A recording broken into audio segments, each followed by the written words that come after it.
everyone. Am I too loud again? I don't want to be too loud.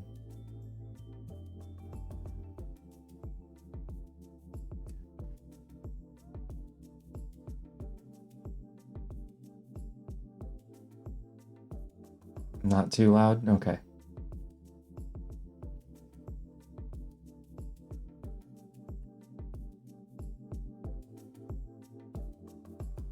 I always ignore Pat.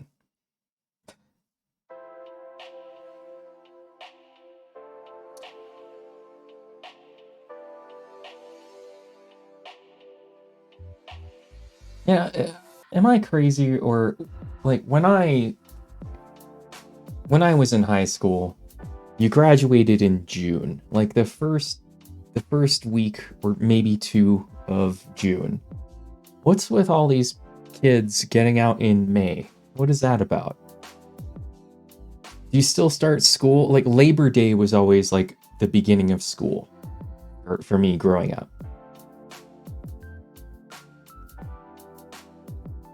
Okay, so you're starting earlier in the year and I guess ending earlier in the year.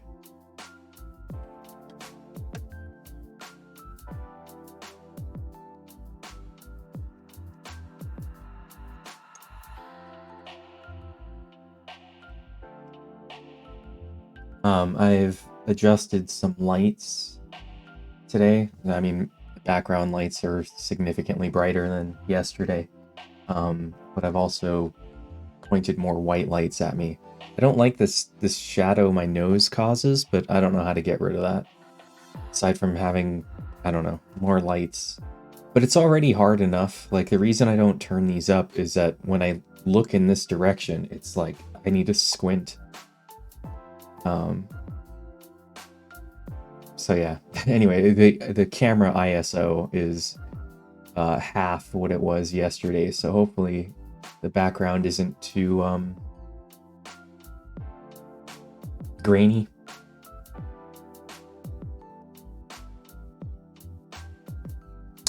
So we will be continuing the Christian Science director's commentary today. We made it 45-ish minutes in last time.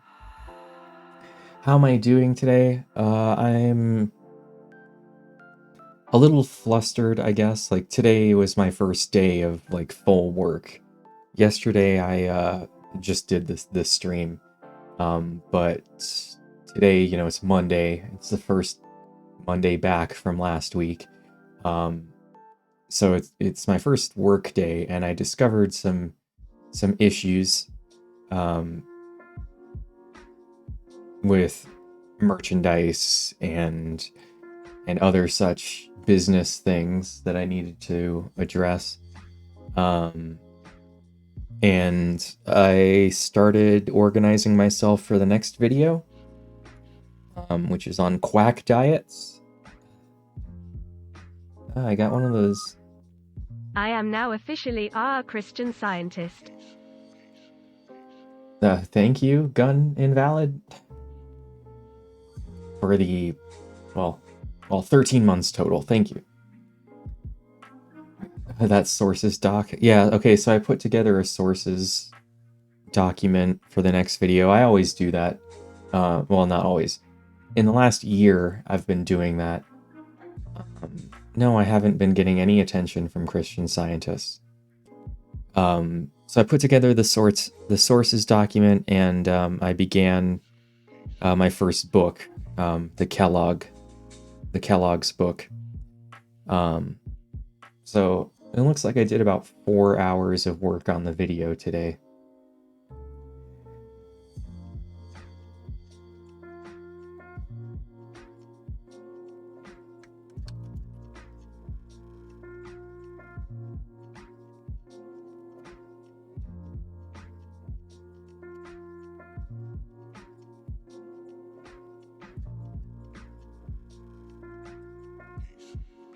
I mean, I did see that it's a rather long book. Yeah.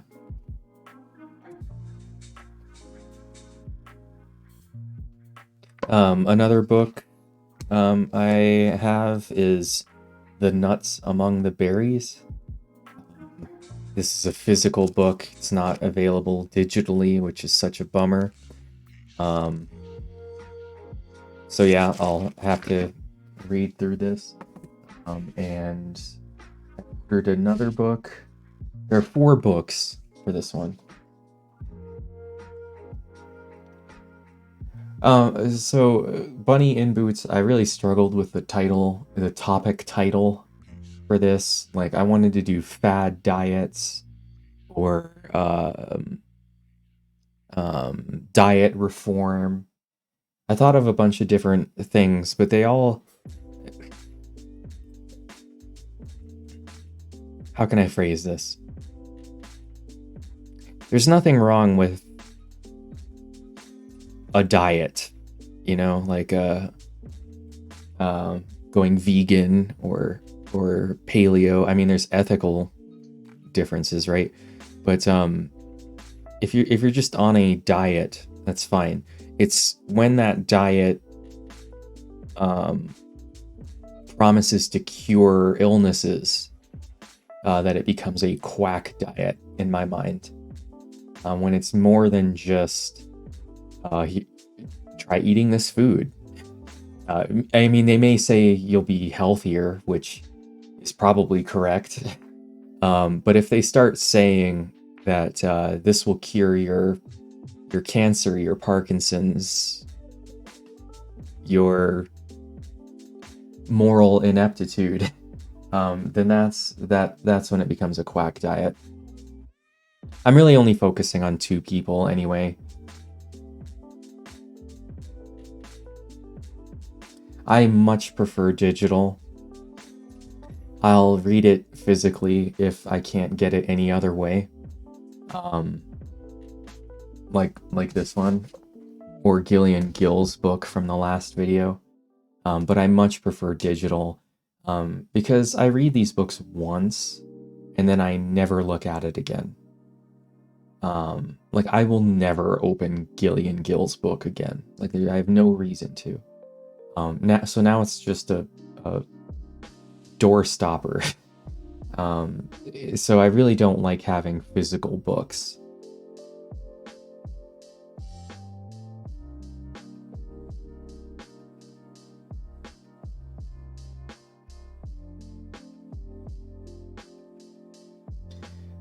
So I sort of liken the quack diet thing to chiropractic, which I hope you all know is quack medicine. Chiropractic began in the late 1800s, same time as homeopathy and all of the rest. Miles's videos on chiropractic is why I will not make a video about chiropractic, because he has the best video there is. But anyway, chiropractic, like, it's a combination of massage and physical therapy. And if that's all they did, that would be, I mean, I think you should go to a licensed person for those things. But if all they did was massage and physical therapy, that would be fine. But chiropractic adds in that, if we crack your back, it'll cure your stomach cancer or whatever. And that's just, that's quack medicine. Anyway, now people are just gonna ask me about every other quack thing they can remember, so I'm gonna drop that discussion.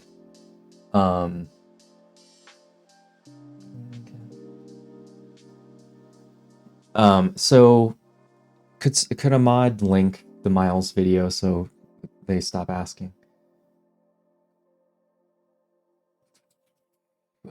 So yeah, I started the Kellogg book. This video is probably going to focus on Kellogg and Graham pretty much exclusively. I find them to be the most interesting.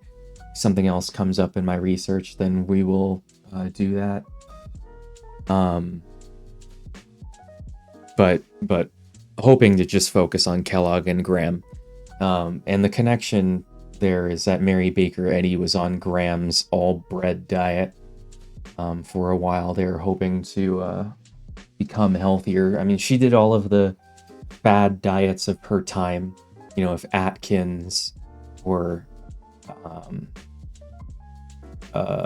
South Beach or Jenny Craig existed back then, she would have done them because she did the 1800s versions of those things.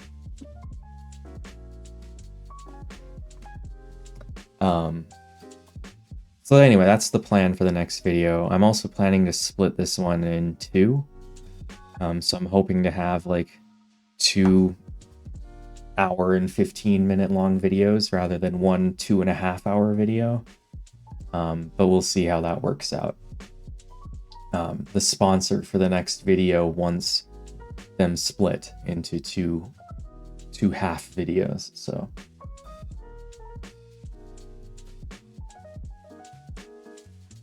yeah, I usually do, but they made an offer to change that, so I'm gonna try it. If it doesn't work, well, their offer makes up for that.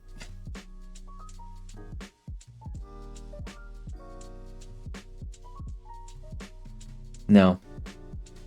What the sponsor wants is them to be at least a month apart. So that's probably what's going to happen. Maybe even 2 months, depending on how much more work there is to do in it.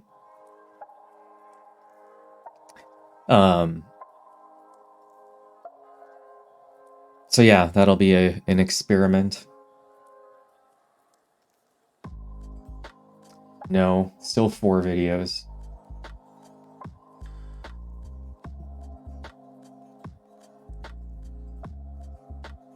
I mean, I already kind of have my guesses as to what will happen.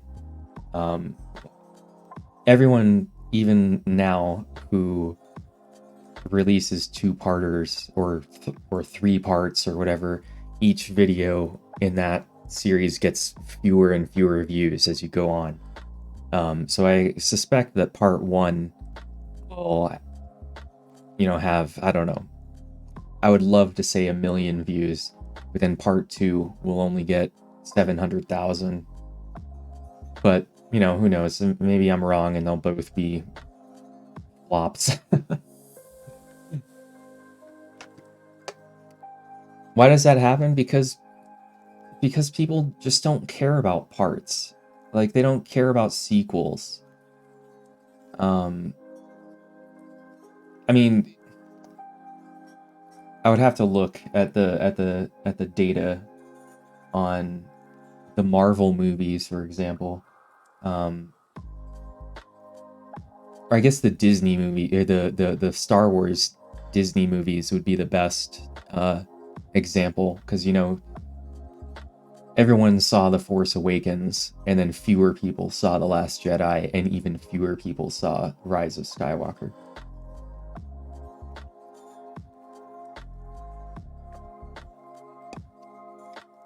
Well, you're the exception, Jess.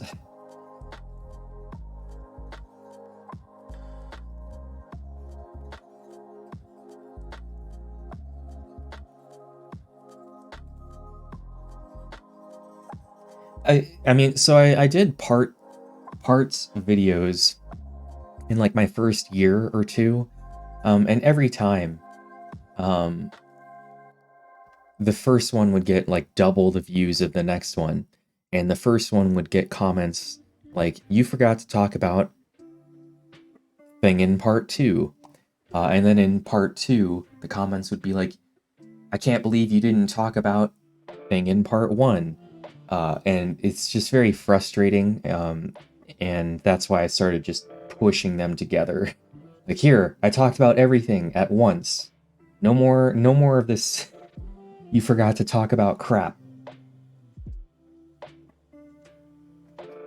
Yeah. I mean, I find that a little more strange with you, Sam, because I'm assuming you're like finishing a project or something like that. So in any case, in the past they've not worked out for me. But I've been told to not call it part 1 and 2, but rather just have them both be. Where is?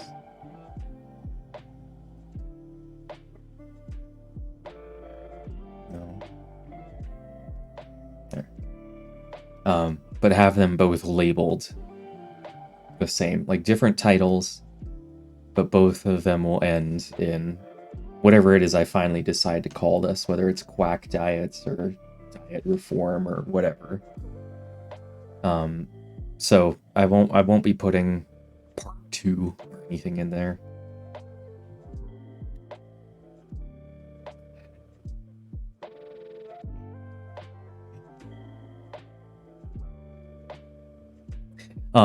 So anyway, that's the current plan. I don't know how that'll work in practice or how I'll make that work narratively, but you know, I'll try. And if it doesn't work, well then I'll just go back to my usual format. So this will hopefully be new and exciting. But yeah, I guess while we can, we should finish up the director's commentary here. I think I had it going at 1.25 before. Okay, 1.25 speed. So hopefully we can get through a little bit more of it. Do I owe push-ups? I'll do my push-ups first.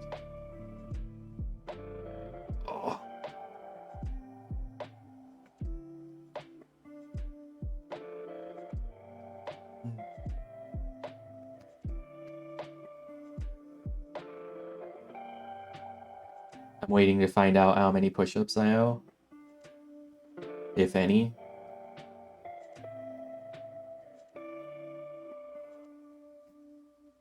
$34.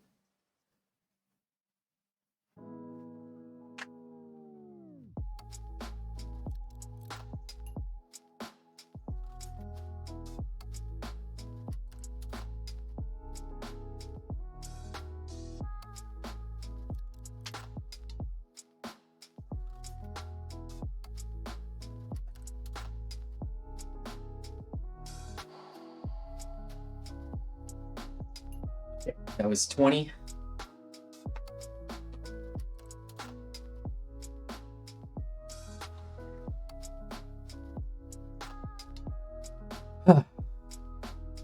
Okay.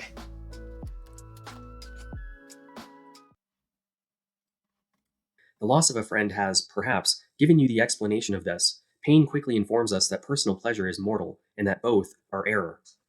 There, done. Good timing. We got through the sponsor and everything. So we finished with KB Morgan last time. All of this for nothing? Did you hear yourself? Nobody would have stuck around if we did. That's fair. Anyway. Wait, are you like... I loved that, how that worked out with putting the paper in and the DVD coming out at pretty much the exact same time. Would have stuck around if we did. That's fair. Anyway.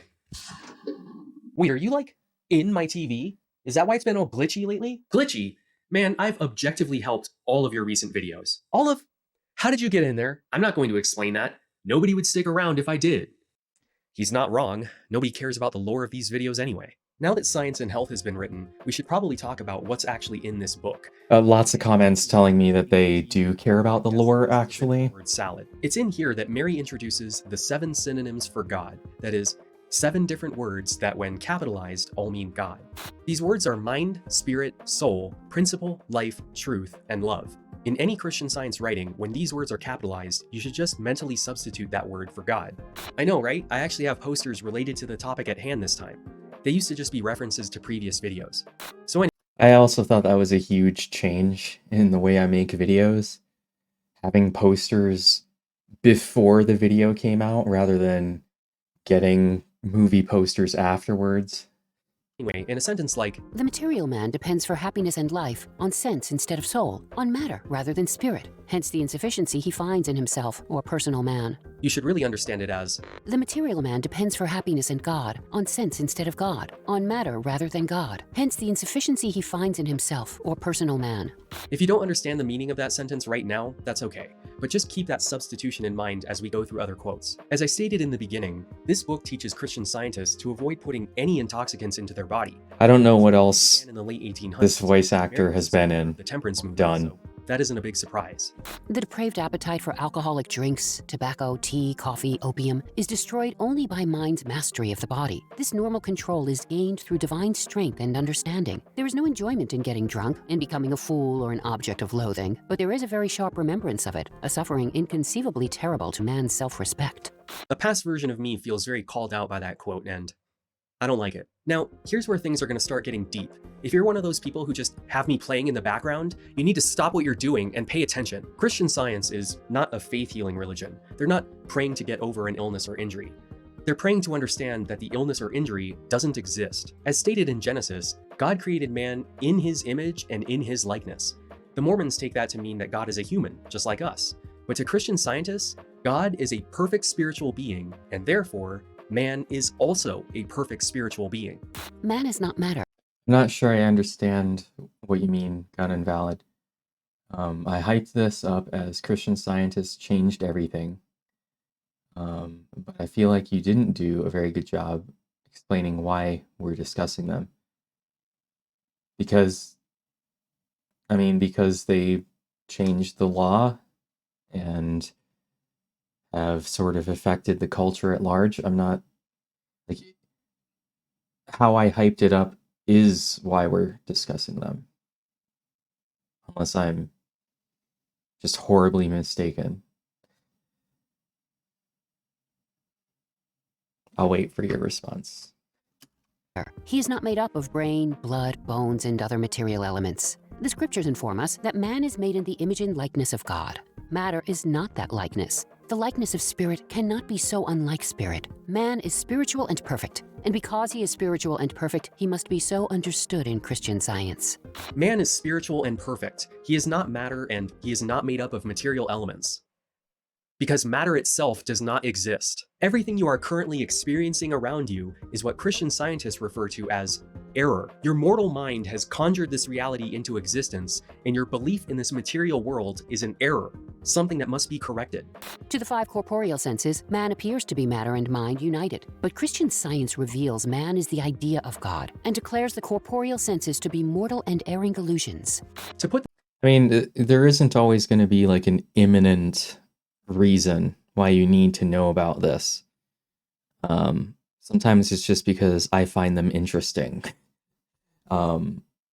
So like, it's not like Christian scientists are about to take over and we need to do something. I'm trying to think of like another video. I mean, cigarettes, we all learned, I made that big video about cigarettes, even though cigarettes are fading out of fashion. I mean, vaping is taking over. So I do connect it to that, but yeah. Company towns, I guess, also, they're sort of bringing them back, but I mean, they've always been around, so yeah. this another way, the entirety of Christian Science belief can be summed up in what they call the scientific statement of being. Every child learns to memorize it, and it's recited during every church service. There is no life, truth, intelligence, nor substance in matter. All is infinite mind and its infinite manifestation, for God is all in all. Spirit is immortal truth, matter is mortal error. Spirit is the real and eternal, matter is the unreal and temporal. Spirit is God, and man is his image and likeness. Therefore, man is not material, he is spiritual. I'm not a Christian scientist, I just wanted to prove a point. Although I have been living as one for the last 3 months. When God created the heavens and the earth, light and darkness, I considered doing a Holiday Inn joke there. I'm not a Christian scientist, but I did stay at a Holiday Inn Express last night. land and sea, and everything else, he saw that it was good. Nowhere in Genesis does it say that he created anything bad. So if it's bad, it cannot exist. This is from a healing testimonial. We'll get to what those are in a bit. How in the book of Genesis in the Bible it says that God made all the things in the earth, including all the creatures, and everything that he made was very good, and this lump was not very good, and so it obviously was not made by God. And if it wasn't made by God, and God is omnipotent, then it couldn't have any being. And just so you don't think I'm picking on some random lady, this is a lecture by a Christian Science teacher. God is infinite good. God is all good. God is only good. God is the source of good. And God did not create disease. You may recognize that as a variation on the problem of evil, which a lot of teenage atheists like to use as a gotcha. If God is all good and all powerful, why does evil exist? He either allows it, which means he's not all good, or he cannot destroy it, which means he's not all powerful. Christian scientists resolve that conflict by simply denying the existence of evil, which they often rephrase as sin, sickness, and death. Because in Christian Science, you never ignore evil. Never. You I always, yeah. You never ignore evil. You look it right in the eye, and then you mentally diminish it to nothing. So it's like, does evil exist or not? You don't ignore it, but it's nothing. The purpose of your prayer is to gain such a clear understanding of God's all power and all presence that you can dissolve that claim of evil and reduce it right down to its native nothingness. Do you see now why I dropped the whole temperance as a religion angle? Man is incapable of sin, sickness, and death. The real man cannot depart from holiness, nor can God, by whom man is evolved, engender the capacity or freedom to sin. God cannot perform evil acts because he is all good. And since we are made of God in his image and in his likeness, we are likewise incapable of evil. While Christian scientists believe in Genesis 1, where man and woman were created at the same time as perfect spiritual beings, they reject the story in Genesis 2. They don't believe Eve was created from Adam and that a serpent tempted her. Well, chapter 2 of Genesis gives an entirely different account of creation. Now remember, it's an allegory. It's a story with a lesson. And Bible scholars agree that it didn't really happen. This is Adam and Eve in the Garden of Eden. Therefore, there is no original sin. I don't understand what Bible scholars she's referencing there. I mean, plenty of people, of modern Christians think that it's an allegory, a story with a lesson, but then plenty of others take it literally. So you can pick and choose whether or not Genesis actually happened. Man and woman were created perfectly and they cannot be evil. How is that possible when you can look around and see people committing evil acts every day? Murder, assault, rape, war. You see these things in the news all the time. How can they deny that they occur? And here's where I'm going to tell you that you need to get used to the idea that Christian Science is a religion built on contradictions and unanswered questions. Although, within Science and Health, Mary Baker Eddy slipped in a little disclaimer stating, I'm sure there's an 1875 version out there, but I'm also sure none of us could afford it. Like, there were so few made and so few that continue to exist in the public domain rather than in the church archive.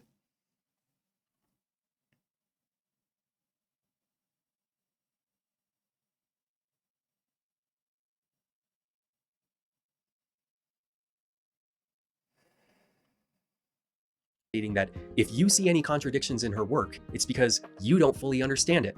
You're just too ignorant and stupid, as Gillian Gill would say. It is sometimes said, in criticizing Christian Science, that the mind which contradicts itself neither knows itself nor what it is saying. It is indeed no small matter to know oneself, but in this volume of mine there are no contradictory statements, at least none which are apparent to those who... Thank you. Okay. It's Emerald Sky or Mr. Odsky. Either way, thank you for the Prime sub. understand its propositions well enough to pass judgment upon them. Now, I'm sure many of you have been wondering throughout all of this, why is this religion called Christian Science when it doesn't really have anything to do with science? It's named that for much the same reason Mesmer referred to his whole deal as animal magnetism. Science was the new fancy buzzword. The field of science, as we know it today, didn't really exist back then. In fact, it had to be invented to prove cigarettes were bad for you. We definitely look back and call people like Isaac Newton scientists, but they would have called themselves natural philosophers. The standardized scientific method and peer review are relatively recent phenomena. So adding science to the name lent it credibility as the... So to answer your question, the Carolean, I think that's why I tend to focus on American history, um, because I have decades of knowledge and experience with American history. I know it best. So when I'm talking about Christian Science and um, she's studying homeopathy and everything, I understand what else is going on in the culture and stuff. Whereas if I were to talk about Ireland, um, it would all be from outside looking in, which I've done in the past. But there's no way it's nearly as comprehensive or as understood than someone from Ireland who has lived there forever. Um, I got a lot of comments on this video saying like, why won't you do Islam or Judaism or Buddhism? And it's because I have no base of knowledge in those religions. I know Christianity. I was brought up a Christian. I practiced it for like 2 decades or whatever. So when I study Christian Science, I know like, oh, this is different from what mainstream Christians think. Oh, they have a different belief on the Trinity or the atonement or whatever. Like, I have something to compare it to. Whereas if I were to talk about a sect of Islam, I wouldn't necessarily know what is weird and different about this sect over that sect and that kind of stuff. So it's really just I'm branching off of my pre-existing knowledge rather than just going into something completely blind. Um, so I'm hoping that sort of answers your question. Keep up the good work, KB. Thanks for the Prime sub, Shadow Soap. I definitely do not worry about being typecast as the religion channel.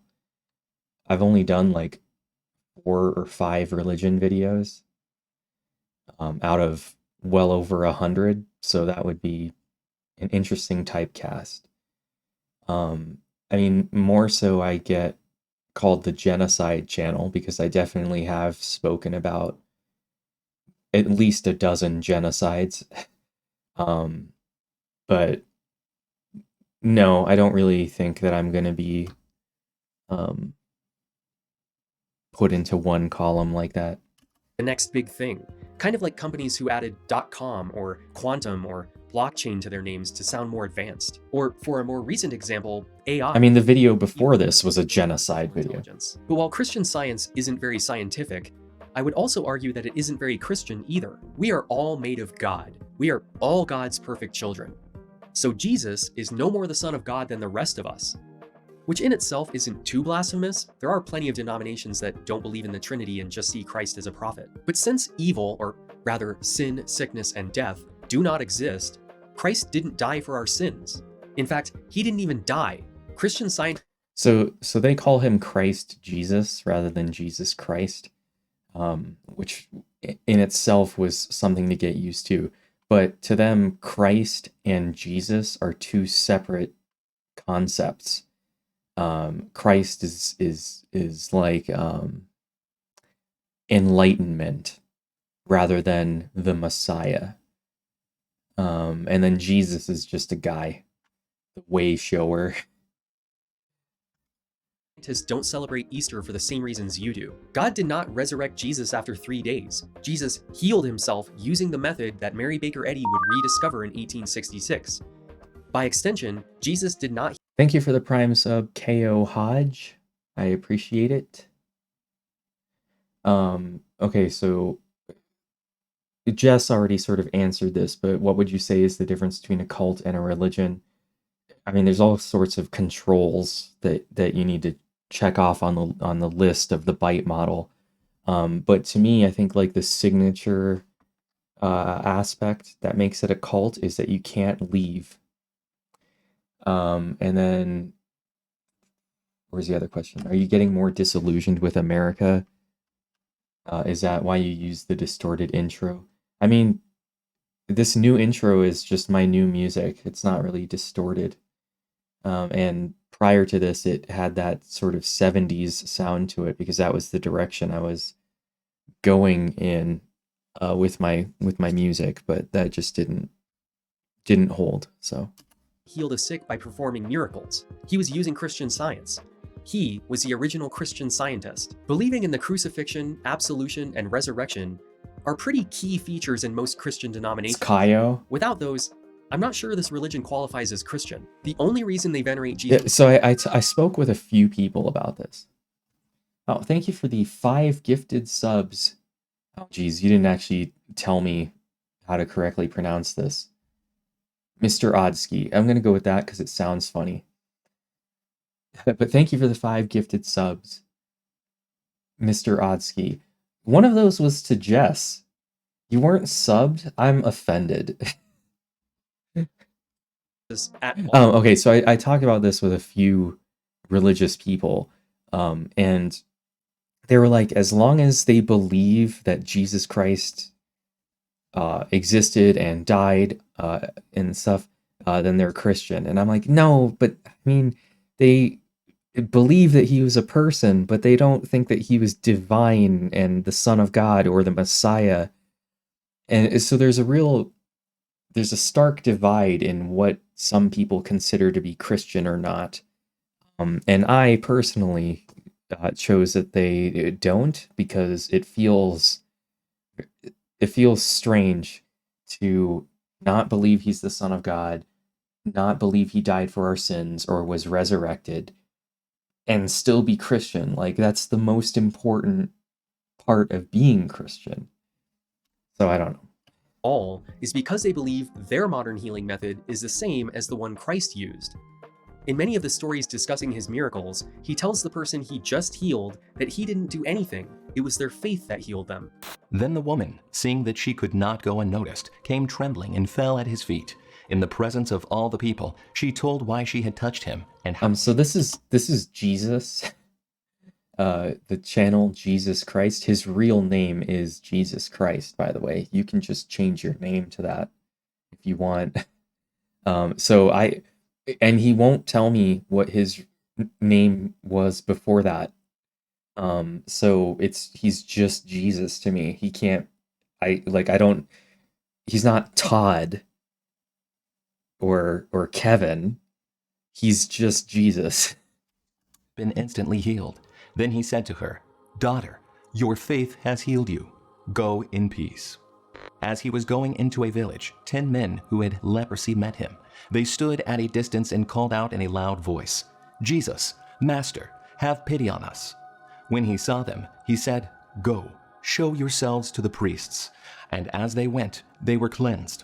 One of them, when he saw he was healed, came back. Praising God in a loud voice, he threw himself at Jesus' feet and thanked him. And he was a Samaritan. Jesus asked, "Were not all 10 cleansed? Where are the other 9? Has no one returned to give praise to God except this foreigner?" Then he said to him, "Rise and go. Your faith has made you well." This is why Christian Scientists don't take medicine. It's not necessarily a rejection of science. They believe that as long as their faith is You remember that joke? healed. But how can they be healed from a disease they don't believe exists? Okay, so to a Christian Scientist, a healing is any time you correct an error in your mortal mind. So understanding that the illness or injury does not exist is a healing. It has almost nothing to do with your physical body. But you can see it. You can feel a fever or a dislocated joint. No, your senses are just a manifestation of your mortal mind. The ultimate goal of So I also sort of tossed and turned over whether or not to use steampunk as the person to bounce questions off of. For the Mormon video, I had the Elder Better character, and that was because I watched so much Mormon stuff that I could recite Mormon apologia myself. But when it came to the other ones, like Jehovah's Witnesses or Christian Science, I just couldn't justify having a character who was those things. It would just come off as, I don't know how else to say that. it would obviously be a character, and it would be more obvious that I'm making fun, I guess, because the Mormons have a pretty good sense of humor about themselves, and they wouldn't get offended. They don't get offended by my dressing up like that, especially since I apparently portrayed their side or their arguments pretty well. But when it comes to Jehovah's Witnesses and Christian Science, the beliefs are kind of so out there that I don't think I could do it without being offensive. And in Christian Science in particular, since they don't hold like any typical Christian beliefs, and it's just a denial of medicine and doctors, I don't see how I could have made a character that felt that way without it being. I mean, it's like a one-note character, a character who just doesn't trust medicine. Like, eh. So anyway, yeah, I went with steampunk. Of Christian Science is to rid yourself of error, to free your mortal mind and become one with the divine mind, which is God. That doesn't. What? Didn't you hear what I said about contradictions and unanswered questions? Okay, but like, why not prayer and medicine?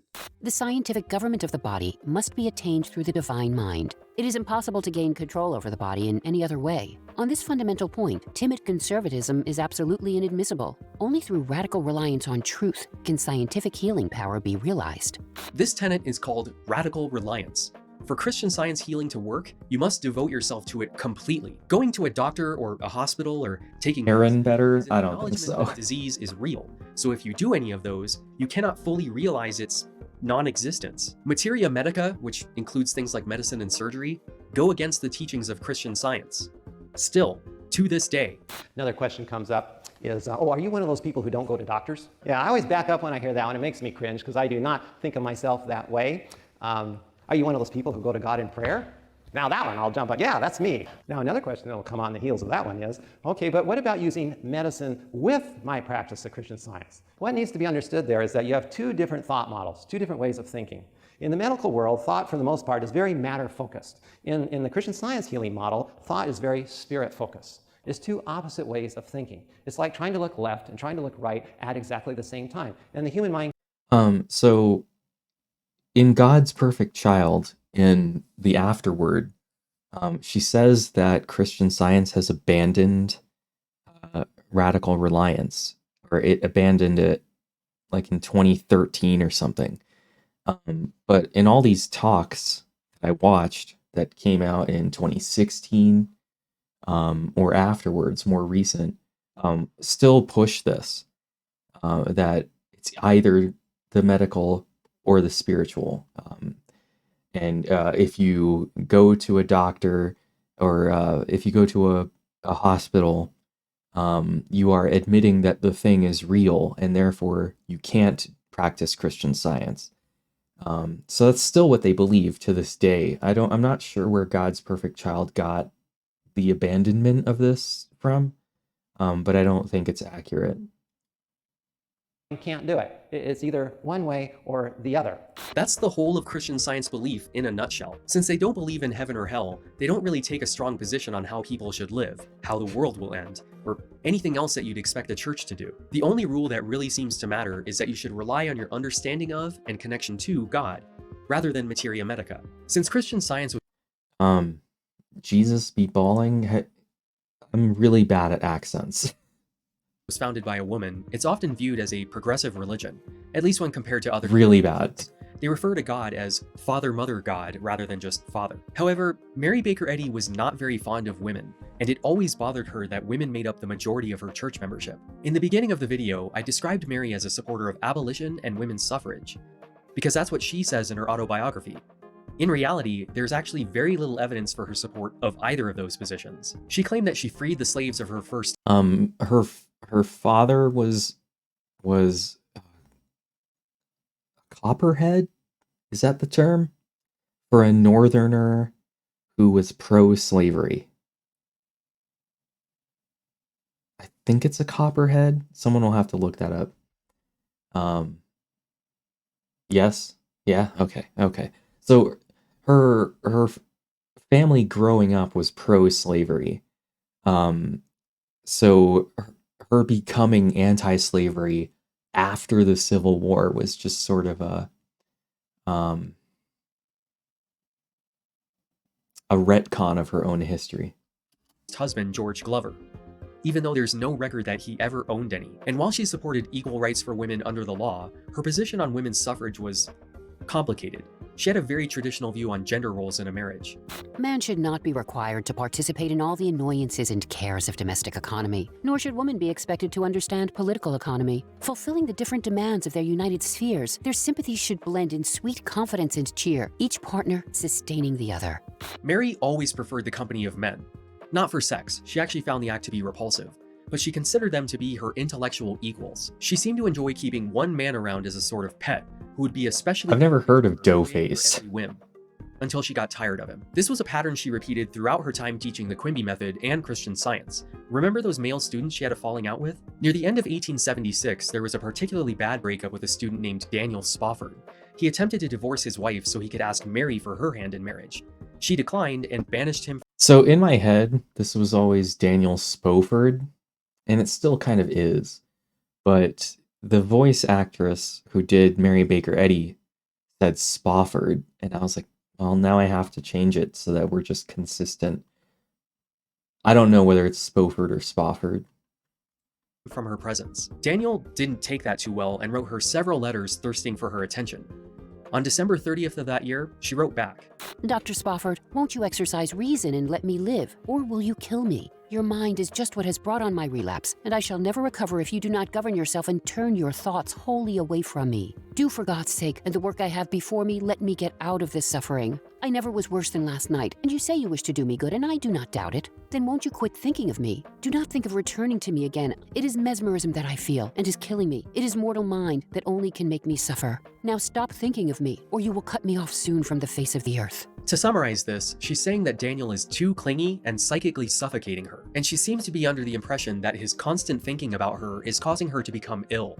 Mary and modern Christian Science believe that the opposite of their method is mesmerism, or malicious animal magnetism.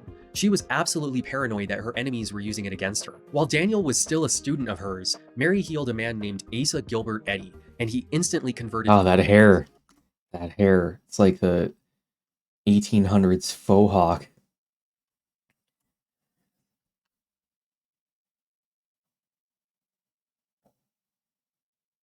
The connection to mesmerism and animal magnetism was also like really interesting to me. I found that to be more interesting than Christian Science itself, really.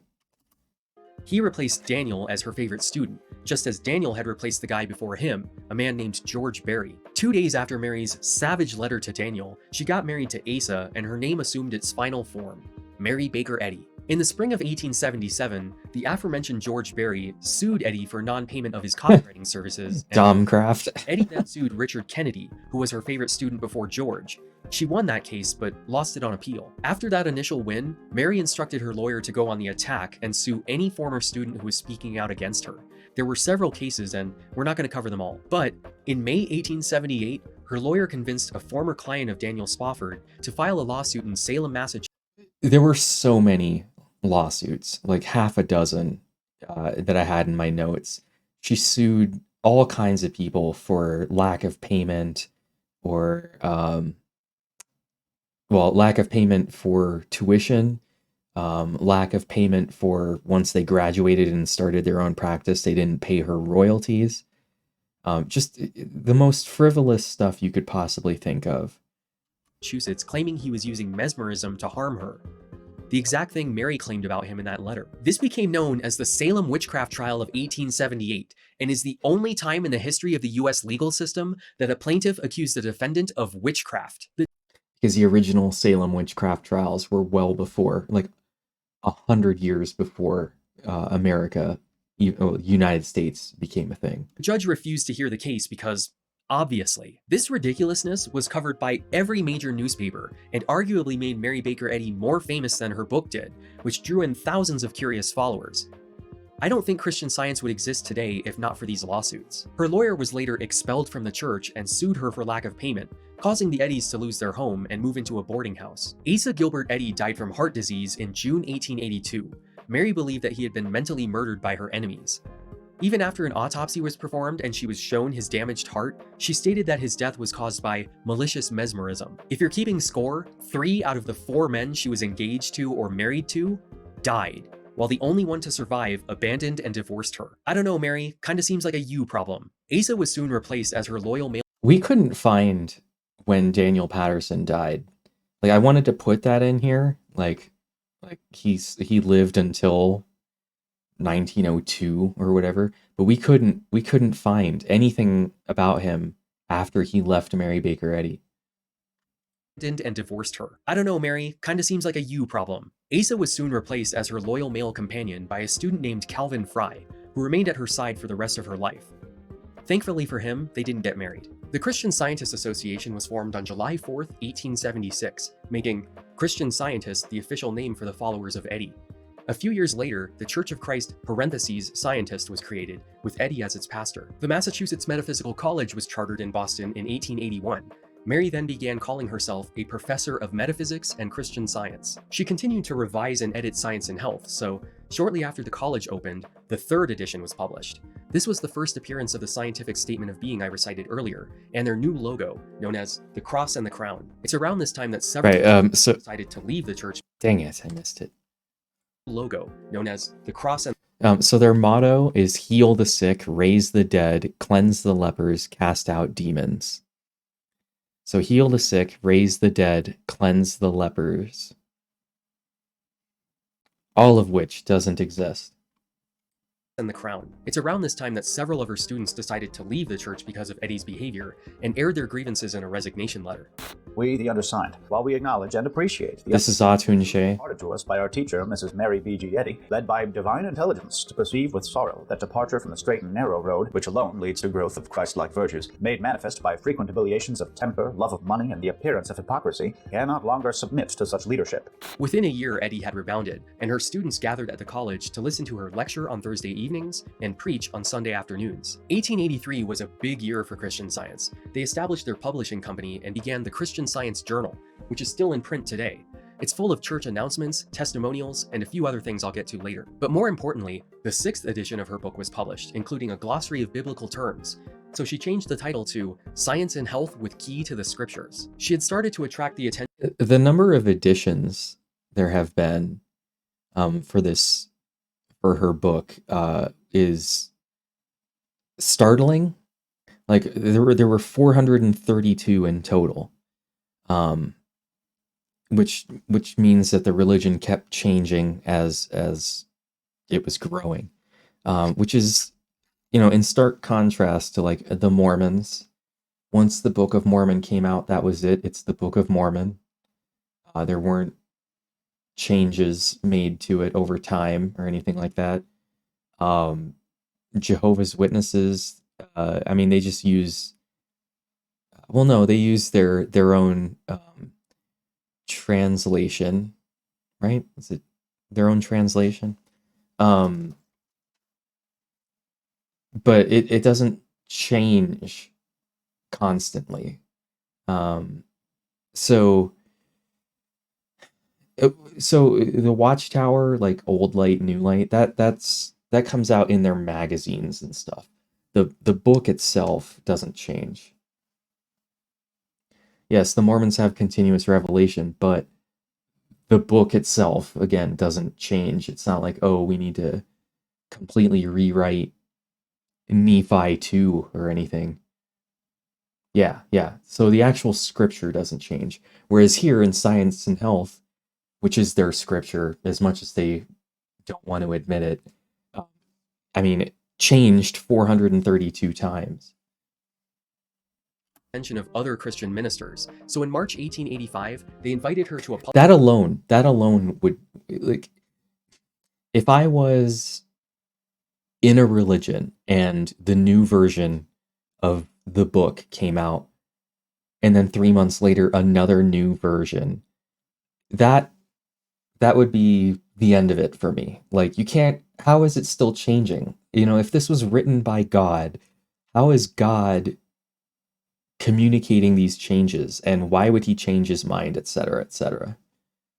Public debate where they questioned her on her beliefs and accused her of pantheism, spiritualism, and blasphemy. Mary Baker Eddy assured them that she believes in one God and in the atonement of Christ, which seemed to satisfy some of the audience. What she didn't tell them was that she was working with a private definition of atonement.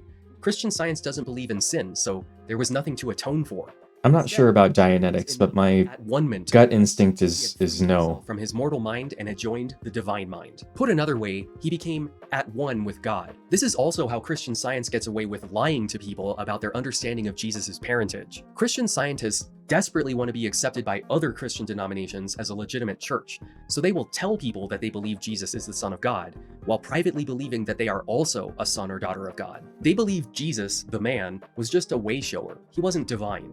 Christ is the ideal truth, a divine manifestation of God which destroys error. Anyway, Eddy split her Let's do some push-ups. I've been sitting too long.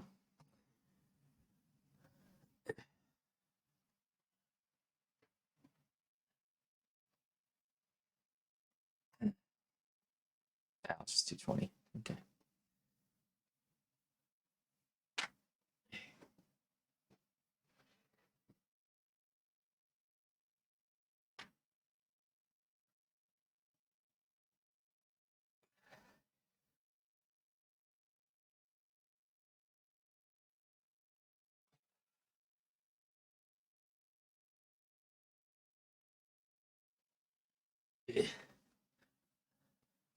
Okay, that was 20.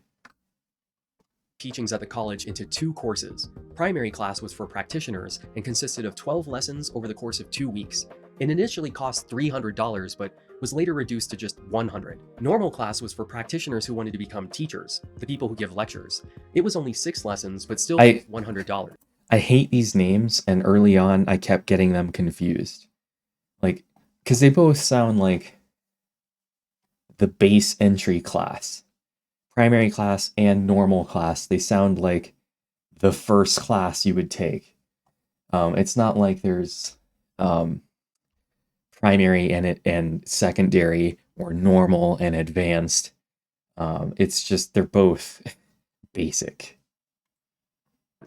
This class is only held once every 3 years. For hilarious reasons I'll get to later, both of these courses still cost $100. Mary began teaching a metaphysical obstetrics course in 1887, where she taught students how to mentally defend the mother and infant during childbirth. There were no lessons on physiology or delivery techniques. The next year, a woman named Abby Corner provided Christian Science treatment to her daughter while she was giving birth. Both her daughter and the baby died, so she was charged with manslaughter. Mary Baker Eddy denounced her because she hadn't taken the obstetrics course, which I'm not sure would have helped. Even so, Abby was eventually acquitted, and Eddy started encouraging people to seek licensed professionals for childbirth only. Just 3 months after the Corner case, a medical and homeopathic doctor named Ebenezer J. Foster was brought in to teach the anatomy portion of the obstetrics course. 2 weeks after he began teaching at the college, she adopted the now Ebenezer Foster Eddy at the age of 41. Mary Ebenezer is such a weird name to me. Earlier, but she was incredibly disappointed by him, especially since he was illiterate. So she found a replacement. In 1889, the Church of Christ Scientists was dissolved. Mary closed the Metaphysical College, and she moved to New Hampshire. She told people that she was running from malicious animal magnetism, but the truth is that the government of Massachusetts was starting to investigate institutions that were peddling quack medicine and handing out spurious medical degrees. She was trying to avoid prosecution. 2 weeks later, Mary drew up a deed of trust which created the board of directors and instructed them to begin building a proper church in Boston. Eddy would never publicly admit this, but she hired a man named James Henry Wigan as an editorial assistant, and he was put to the task of fixing all of her terrible grammar issues in Science and Health.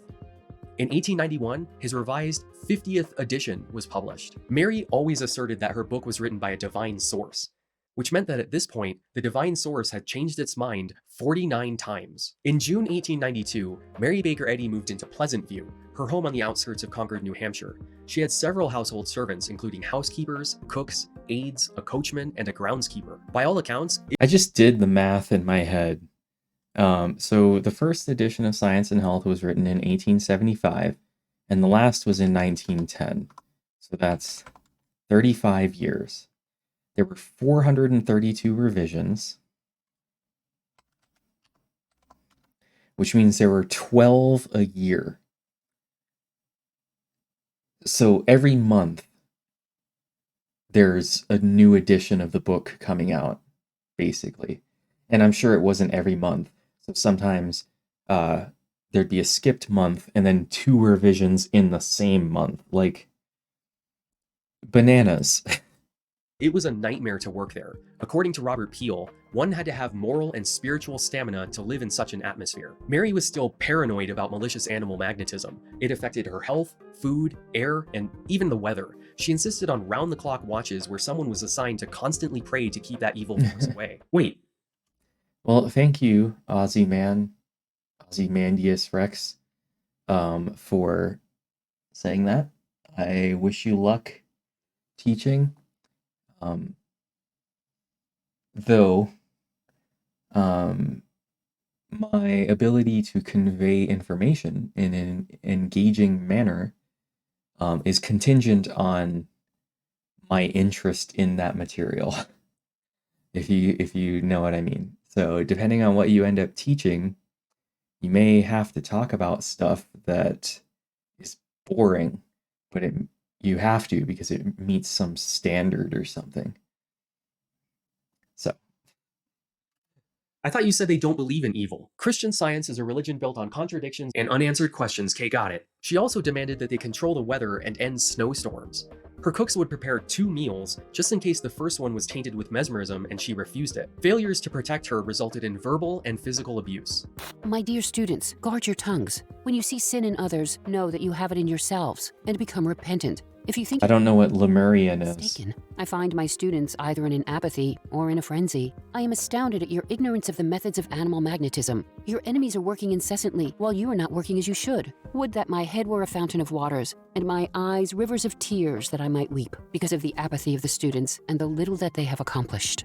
During these years, Mary Baker Eddy rarely left Pleasant View. Christian Scientists would gather by the thousands outside of her home every summer to hear her give speeches like the one you just heard. After a while, she wouldn't even speak anymore. She would just walk out onto her balcony and wave like she was the queen. She had a very inflated view of herself. Mary published an illustrated... Thank you for the sub, 21DG39. I appreciate that. volume of her poems in 1893. It delighted her followers, but outraged mainstream Christians because she depicted herself holding hands with Jesus and gave herself a halo just like him. Mary Baker Eddy thought of herself as the equal. The Lemurian He discovered Fellowship? science back then. She rediscovered it now. I'll have to look more into that. Evident than in her 18 I'll have to look into that more. We know that she joined the church at 17, so why did she say she joined at 12? Because when Jesus was 12, he walked into the temple and was likewise questioned by the rabbis and teachers. Mary slipped on the ice, injured herself, and rose from her bed after 3 days. Why? Because Jesus rose from the dead after 3 days. That divine visitation her mother experienced when she was pregnant with Mary? Yeah, where do you think that came from? On December 30th, 1894, the first service in the recently constructed church in Boston was held, and six... Well, it's in the same category as like Mew. The Pacific one. I mean, I don't know how lemurs got to both sides. Aliens, probably. 600 members were inducted into the newly established the First Church of Christ, Scientist, also known as the Mother Church. Whenever a Christian Science church is built in a new city, that becomes a First Church of Christ Scientist.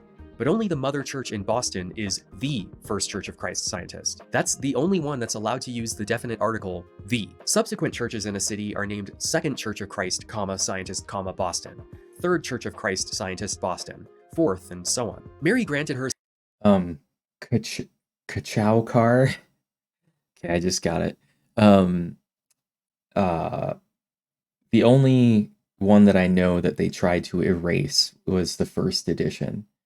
I don't remember any stories about them trying to get rid of the 50th edition or anything. It's just the first one. Herself the title of Discoverer and Founder of Christian Science, and her students often refer to her as Mother, which I think is a play on how priests in other religions are usually called Father. She had an elaborately decorated room constructed in the Mother Church for her sole use, named the Mother's Room. She only spent 2 nights there, ever. The rest of the time, it served as a sort of sacred site, Christian scientists would enter the room and pay homage to Mary Baker Eddy by praying to a large oil painting of the chair she sat in while writing Science and Health.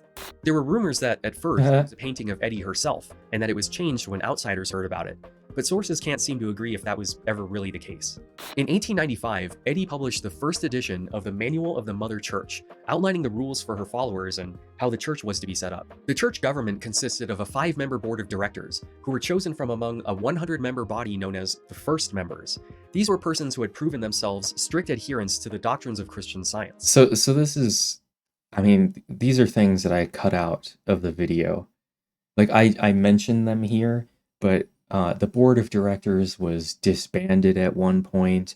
It only had 4 members for a while, and then the 5th member was added later.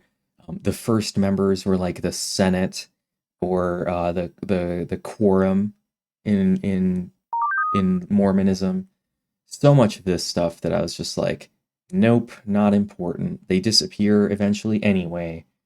And once the board of directors has 5 people on it, it was pretty much permanent.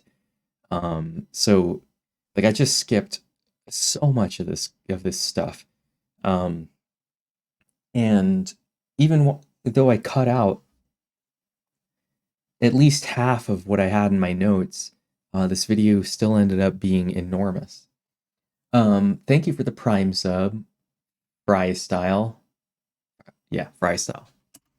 In reality, that just meant they were the most loyal followers of Mary Baker Eddy, people she had handpicked to lead the church. In order to prevent any individual from gaining a following and splitting off, Mary abolished the preacher position and ordained the Bible and Science and Health with Key to the Scriptures as the pastor of the Mother Church. The board then made Mary Baker Eddy the pastor emeritus of the Mother Church. More stuff that I'm now remembering.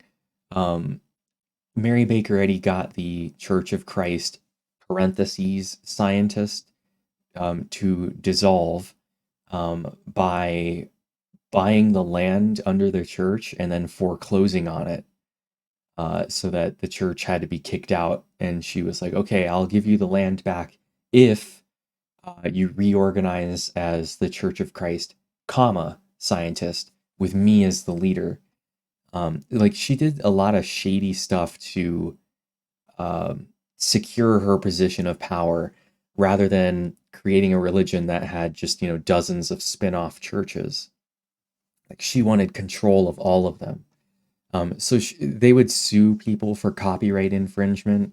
Like if another church was also using Science and Health, she was like, nope, you can't use that. It's our book, etc., etc. Like she did so much shady stuff to make the church what it is. A position she still holds to this day. As a result, there are no sermons in a Christian Science church service. Instead, 2 readers elected by the congregation take turns reading scriptures from the Bible and Science and Health. There is no personality in their services. She did that because a few preachers were gaining a following. Like their church was more popular than the one in Boston. Augusta Stetson was the main one that really got under her skin.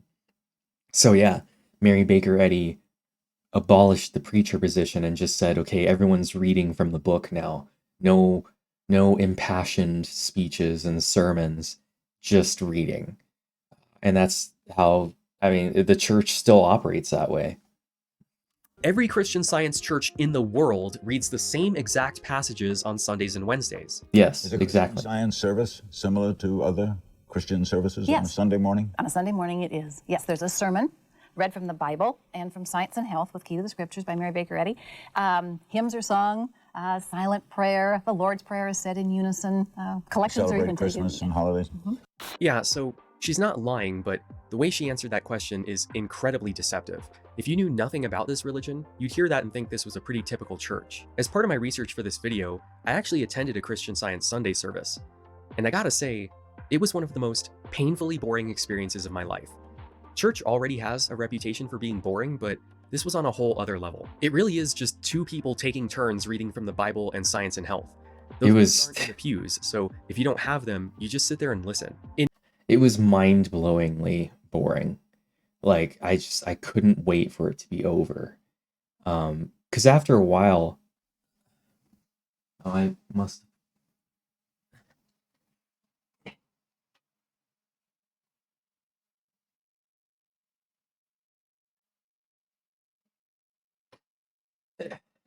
This is the Bible lessons book for January to March 2023.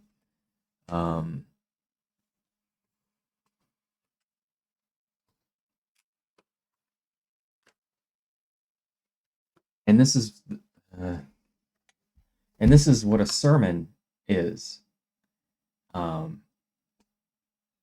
This is all you get in your little book. They read from number 1, they read from number 1, they read from number 2, they read from number 2. Like this is it. It's just reading back and forth. So if you don't have the books, you're just sitting there listening to someone read a chapter from the Bible. Yeah, James 1:5, like that's a whole chapter. And there's no connection between the two columns. It's not like this one is about headaches and this one is about getting rid of headaches. It's two unconnected readings. It's so boring. In most church services, there's a sermon on how to take a Bible message and apply it to your own life. The priest or pastor is a member of the community and crafts their sermon around what's going on in the world or what their congregation needs. But in Christian Science, it's two people standing at a podium reading a standardized script. So that gets to an interesting question, real bland. There are more Christian Scientists than go into a church like regularly. But how many of them go to church, I have no idea, because they don't release numbers like that. As I was sitting in the service, I was like, if I was just some random person who was curious about religion and was looking for something new, I would never go back to a Christian Science service. Like, that was the most boring thing ever. Like, I could have walked into a Baptist church and had more fun. A Greek Orthodox church and at least, understand what's going on. Whereas Christian Science, it's just two old people reading. They do announcements like, oh, when their bookstore or when the reading room is open. They advertise the testimony healing or the healing testimonies on Wednesdays. Like, it's just it's not very welcoming to new people.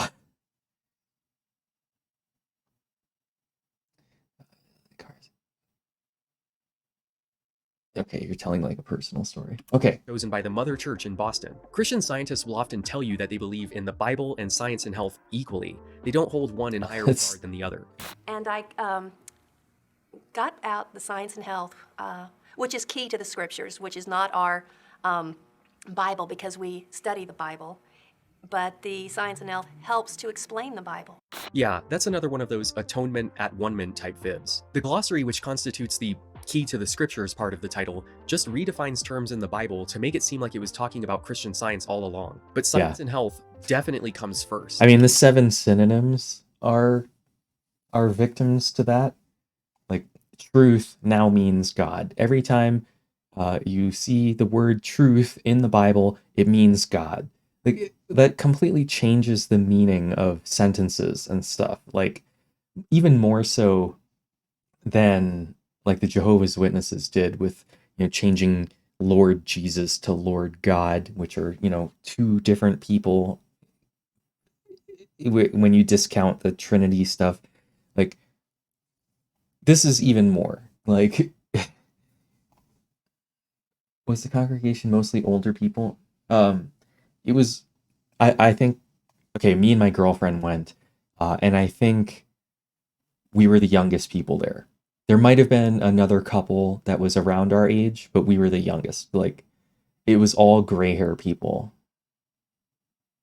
KB has had a girlfriend for a while now. She is a card carrying Native American and a former Christian Scientist. In case you were wondering why I chose those two topics. How do I know that?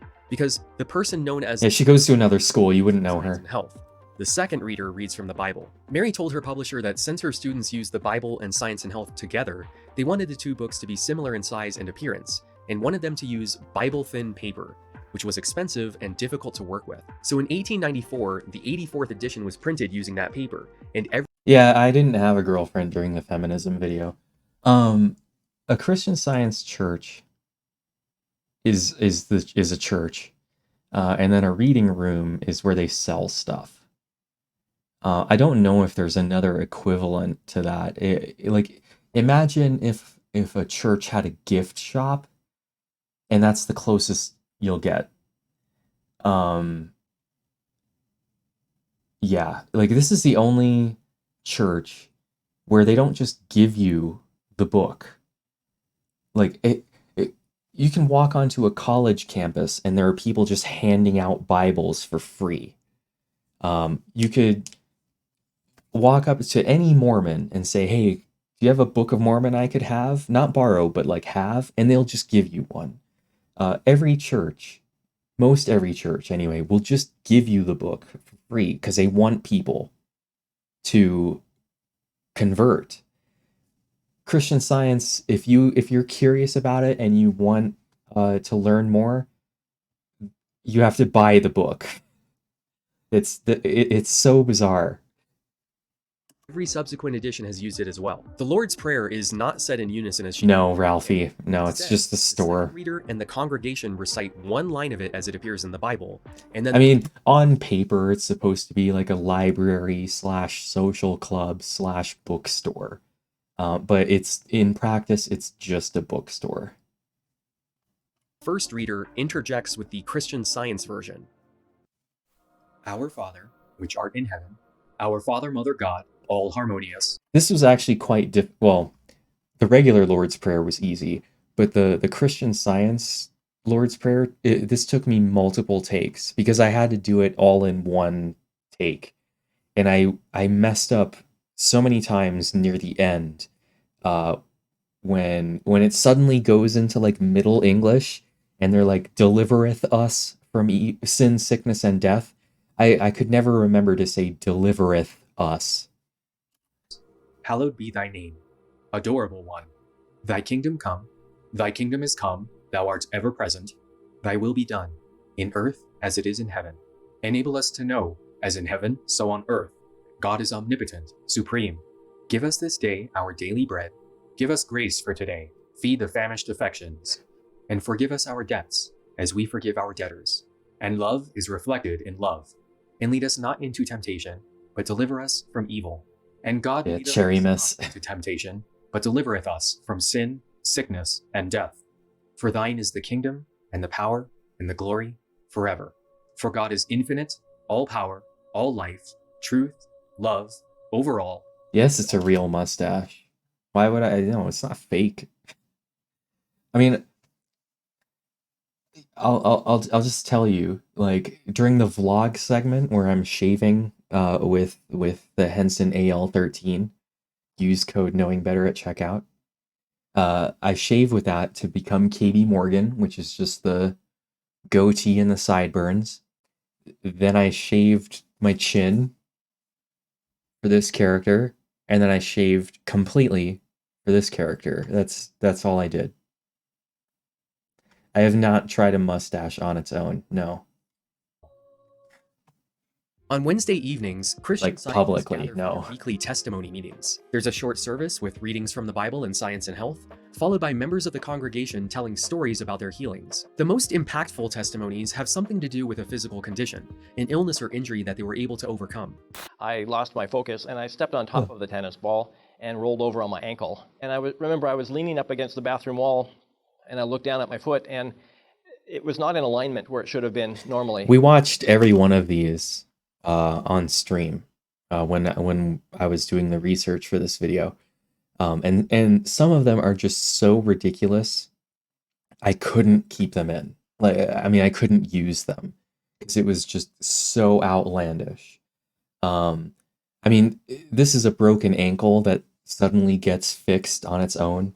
But there's another video where the woman broke her foot and heard an audible pop that her husband was like, "What was that?" And, "Oh, it was my bone going back into place." Like, just obnoxious. Like, they say that they see it happen in front of their eyes, which I'm positive is lying. Or sorry, positive is a lie. Because I get foot things all the time. You know, sometimes I wake up and a toe hurts, and then later in the day it doesn't hurt anymore because like I walked it out or whatever. And I don't attribute that to God or my faith. It's just like, oh, okay, that pain went away. Bump. And I all of a sudden had a tremendous amount of pain in my midsection to the point that it just hardened up and I couldn't lie down. Really, what it seemed like it was food poisoning. Another bicyclist and I collided head on, and his handlebars hit me right in the jaw and broke my jaw. If you wanted to look up this video, he says that his jaw was healed without surgery, even though it was wired shut for 2 months.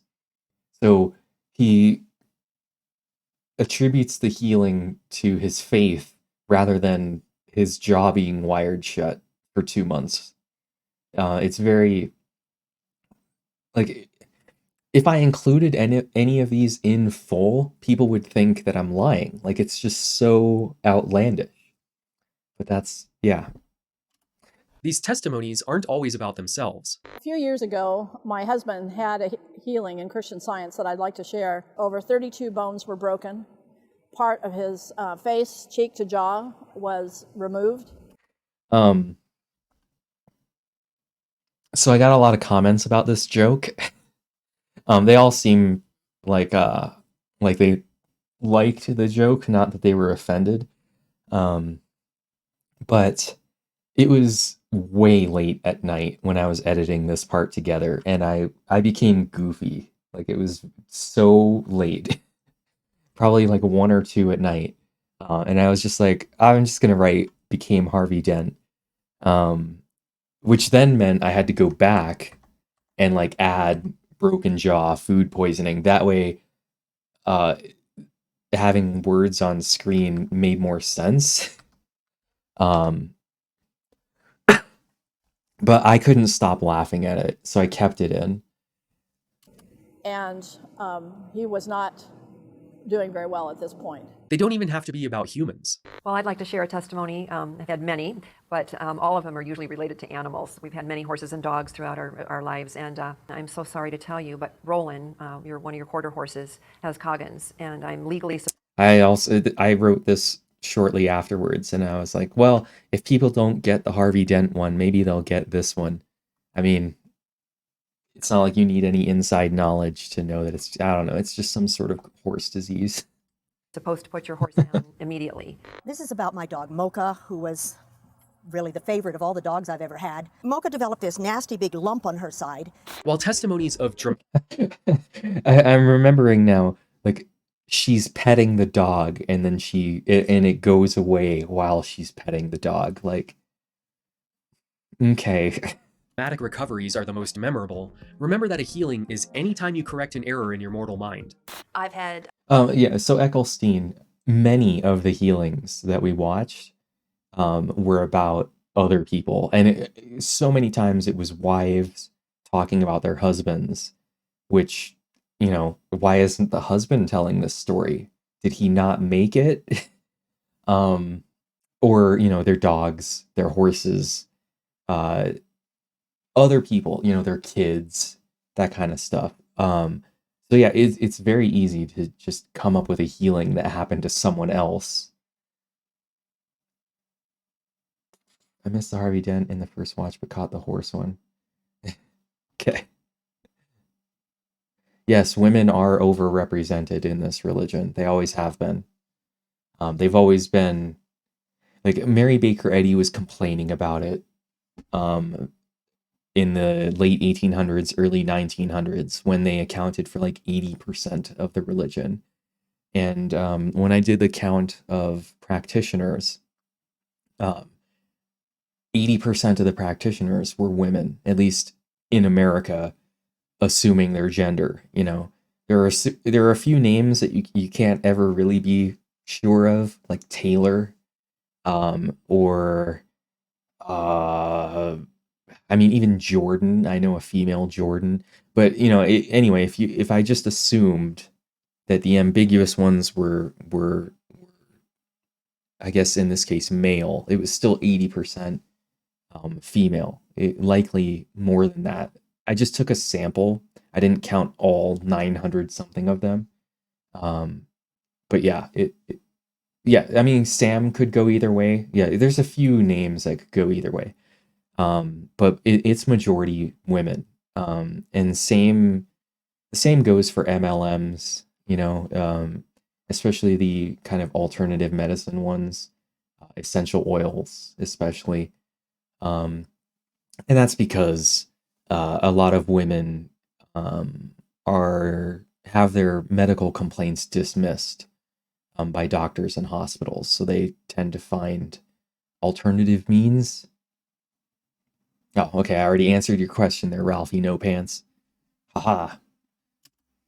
Healings, childbirth, jobs for my husband, buying and selling homes, relationship difficulties. It's just a way of life. Did you lose your job and find a new one? That's a healing. Did you realize that a phone call was a scam?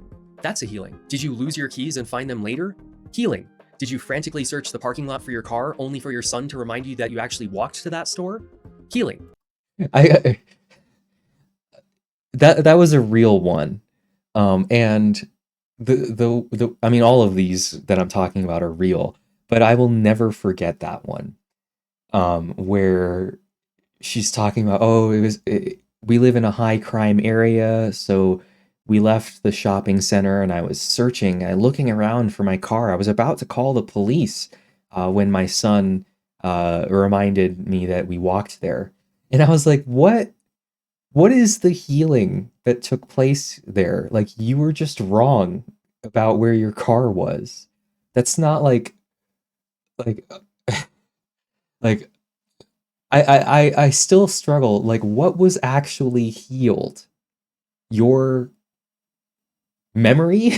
Like, it's still an enigma to me. Was it raining when you were supposed to be working on your roof, but then it stopped? That's a healing. Did a hurricane change direction at the last minute and miss your home? That's also a healing. I didn't go to a Wednesday testimony meeting because it just felt too personal. However, the Mother Church in Boston puts the audio... Zakima, I think that, I say this here in a bit, I think, but the reason people stay is that by the nature of the religion, you are constantly being told that the religion is true. If you have a slight headache and you drink a bottle of water and it goes away, it's not the water that fixed it, it was your faith. If you have a weird twinge in your ankle and tomorrow when you wake up it's gone, that's a healing. That's your faith, your religion, not just your body naturally fixing whatever it was. So they're constantly being reminded that this religion is true, and that's why they stick around. Of all of their services on their website, and I've listened to several weeks of those. I didn't make up any of the healings I just told you about. They have both the... So Asante, in most other religions, it's 55% women. So, I mean, yes, women do outnumber men. In a group of 20, 11 of them would be women. But in Christian Science, it's way higher. In a group of 20, 15 or 16 of them would be women instead of 11. This religion skews more female than any other. Sunday service and their Wednesday testimony meetings available, but only for that week. There isn't a backlog you can go through. If you're curious to listen to any, I really do recommend that you listen to a Wednesday testimony meeting, because you'll be listening and you're like, there's no way these are real. There's no way. So many of them, like at least half, are just people thanking the church. Like, I'm so glad we have these testimony meetings to reaffirm my faith. That's from Christina in New York. They just,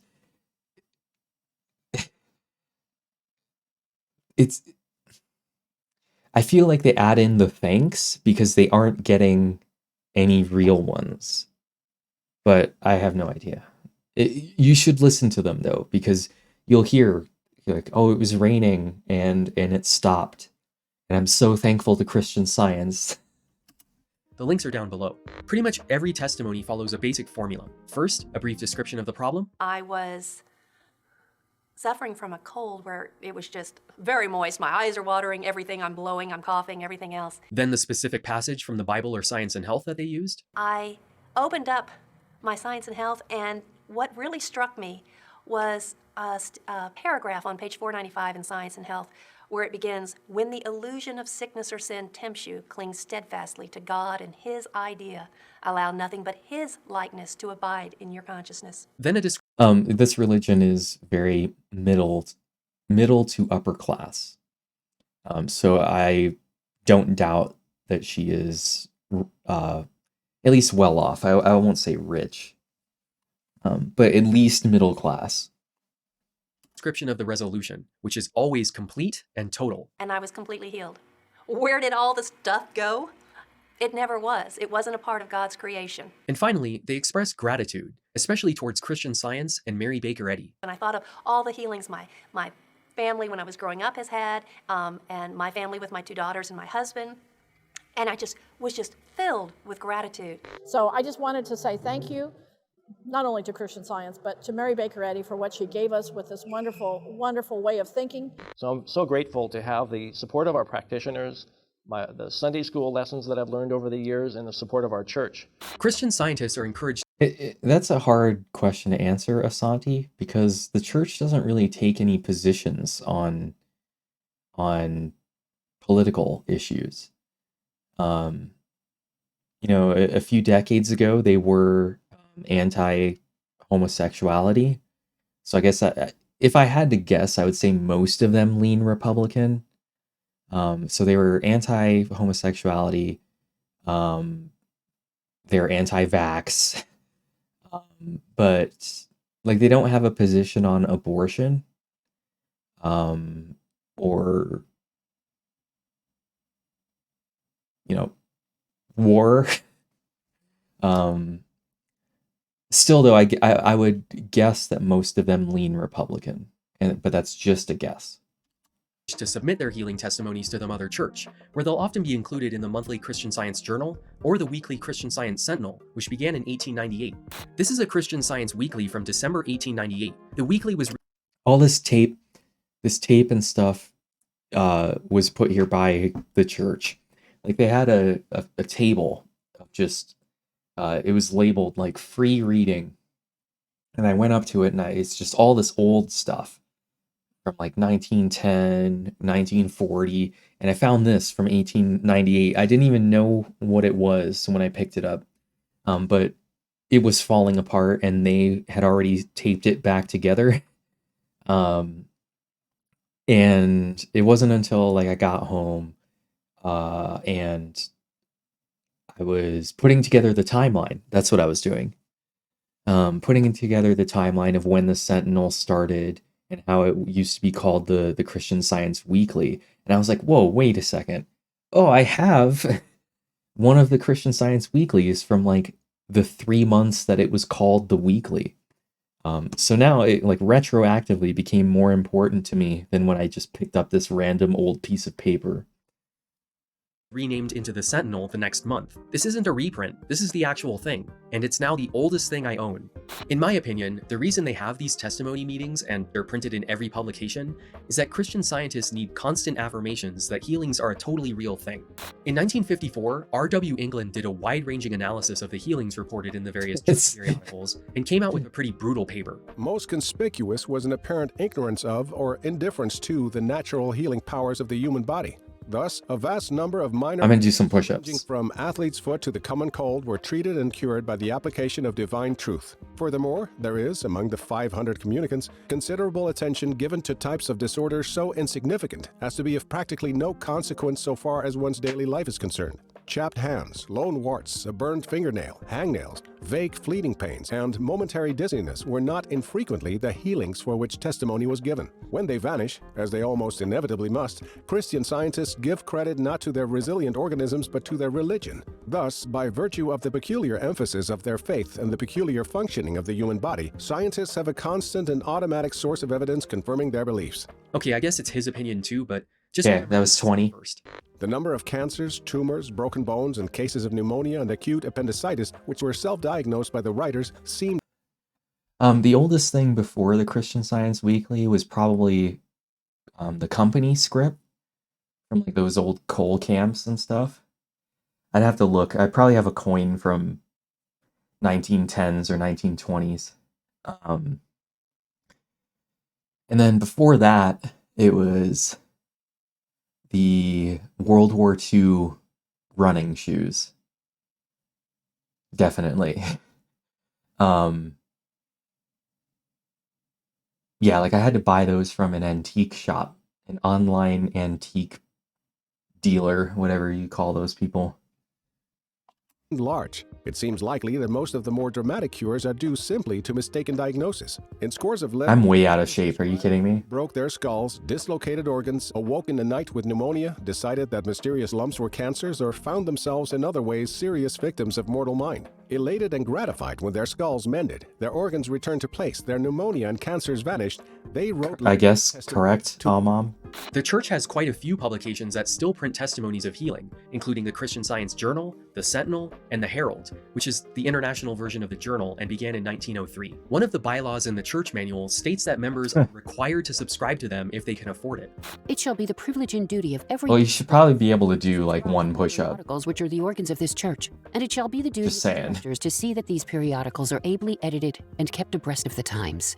If you're not subscribed to any of these, or you're not a church member and you're just curious, you can purchase them in one of the many Christian Science reading rooms, which were created by the 14th edition of the Church Manual in 1899. Every Christian Science publication is available there. The periodicals, Bibles, Science and Health, the manual, everything. I mean, how do you think I got these? They're typically only open for a few hours a week, usually before or after a Sunday service or Wednesday testimony meeting.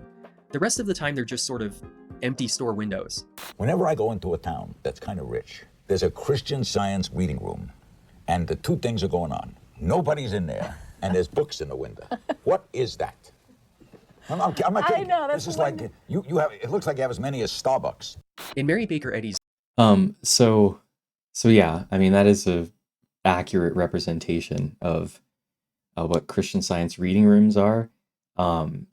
They're only open for like 3, maybe 4 hours a week. Aside from that, they just sit there unused.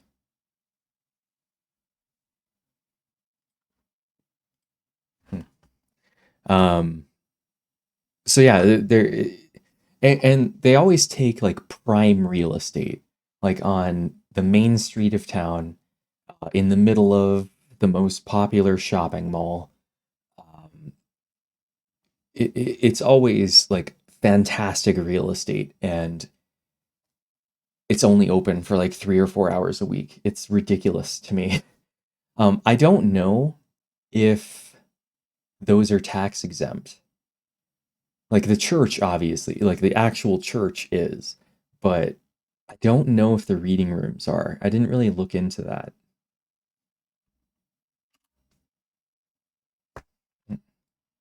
later years, her health began to decline and she suffered from kidney stones. In 1903, the pain was so bad she called a physician who gave her morphine. Hopefully you haven't forgotten by now, but That's obviously against the rules. But since Mary Baker Eddy was constantly revising Science and Health, she made sure to add an exemption specifically for morphine. If from an injury or from any cause, a Christian Scientist were seized with pain so violent he could not treat himself mentally, and the scientists had failed to relieve him, the sufferer could call a surgeon who would give him a hypodermic injection. Then, when the belief of pain was lulled, he could handle his own case mentally. So when the belief of pain, not pain, just the belief of pain, morphine doesn't stop the pain, it just reduces your belief in pain, which would mean that it works, right? Like you can't like read this stuff without there being 100 more questions. Like if morphine makes the belief of pain go away, then isn't that just as effective as praying about it? Maybe even more effective because I don't have to think.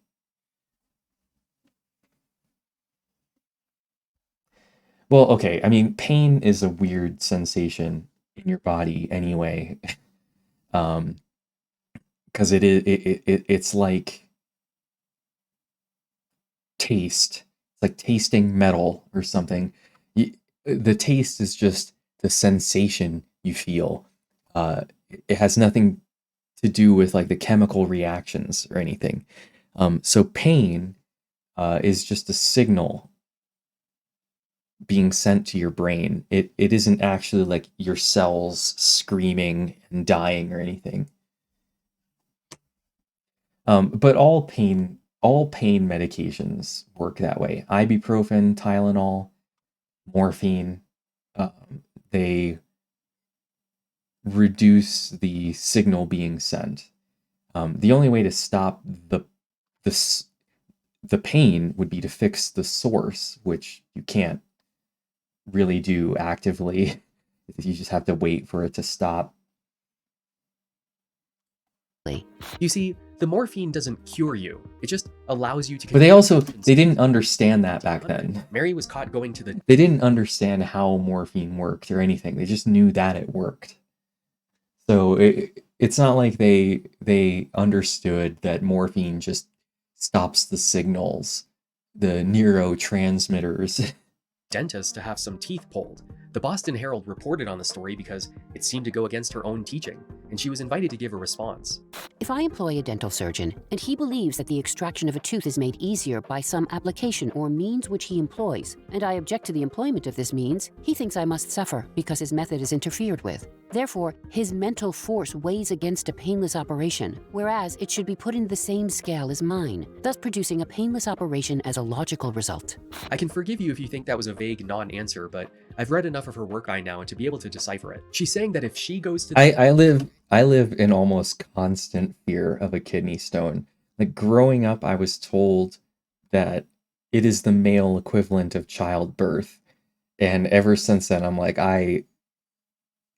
if I get a kidney stone, you better surgically remove that. I'm not going through any of that other stuff. And he recommends that a tooth be extracted, but she refuses. He'll be so insulted that his negative thoughts, through malicious animal magnetism, will cause her more harm than if she just let him pull the tooth. To this day, Christian Scientists are allowed to go to the dentist. If it's anything more than a cleaning, they'll usually refuse Novocaine, even though it's a hypodermic injection. I didn't realize that until just now. Wait, so going to the dentist for a cavity you can't see is okay, but something like a broken bone, which you can totally see, isn't? Actually, Mary carved out another loophole specifically for those two. It is better for Christian Scientists to leave surgery and the adjustments of broken bones and dislocations to the fingers of a surgeon, while the mental healer confines himself chiefly to mental reconstruction and to the prevention of inflammation. Okay, so morphine injection? Right, von Richthofen. Okay, anyway. Correct. I mean, I say this later on, but the dental exception, the fact that they're allowed to go to a dentist, really hurts them later on.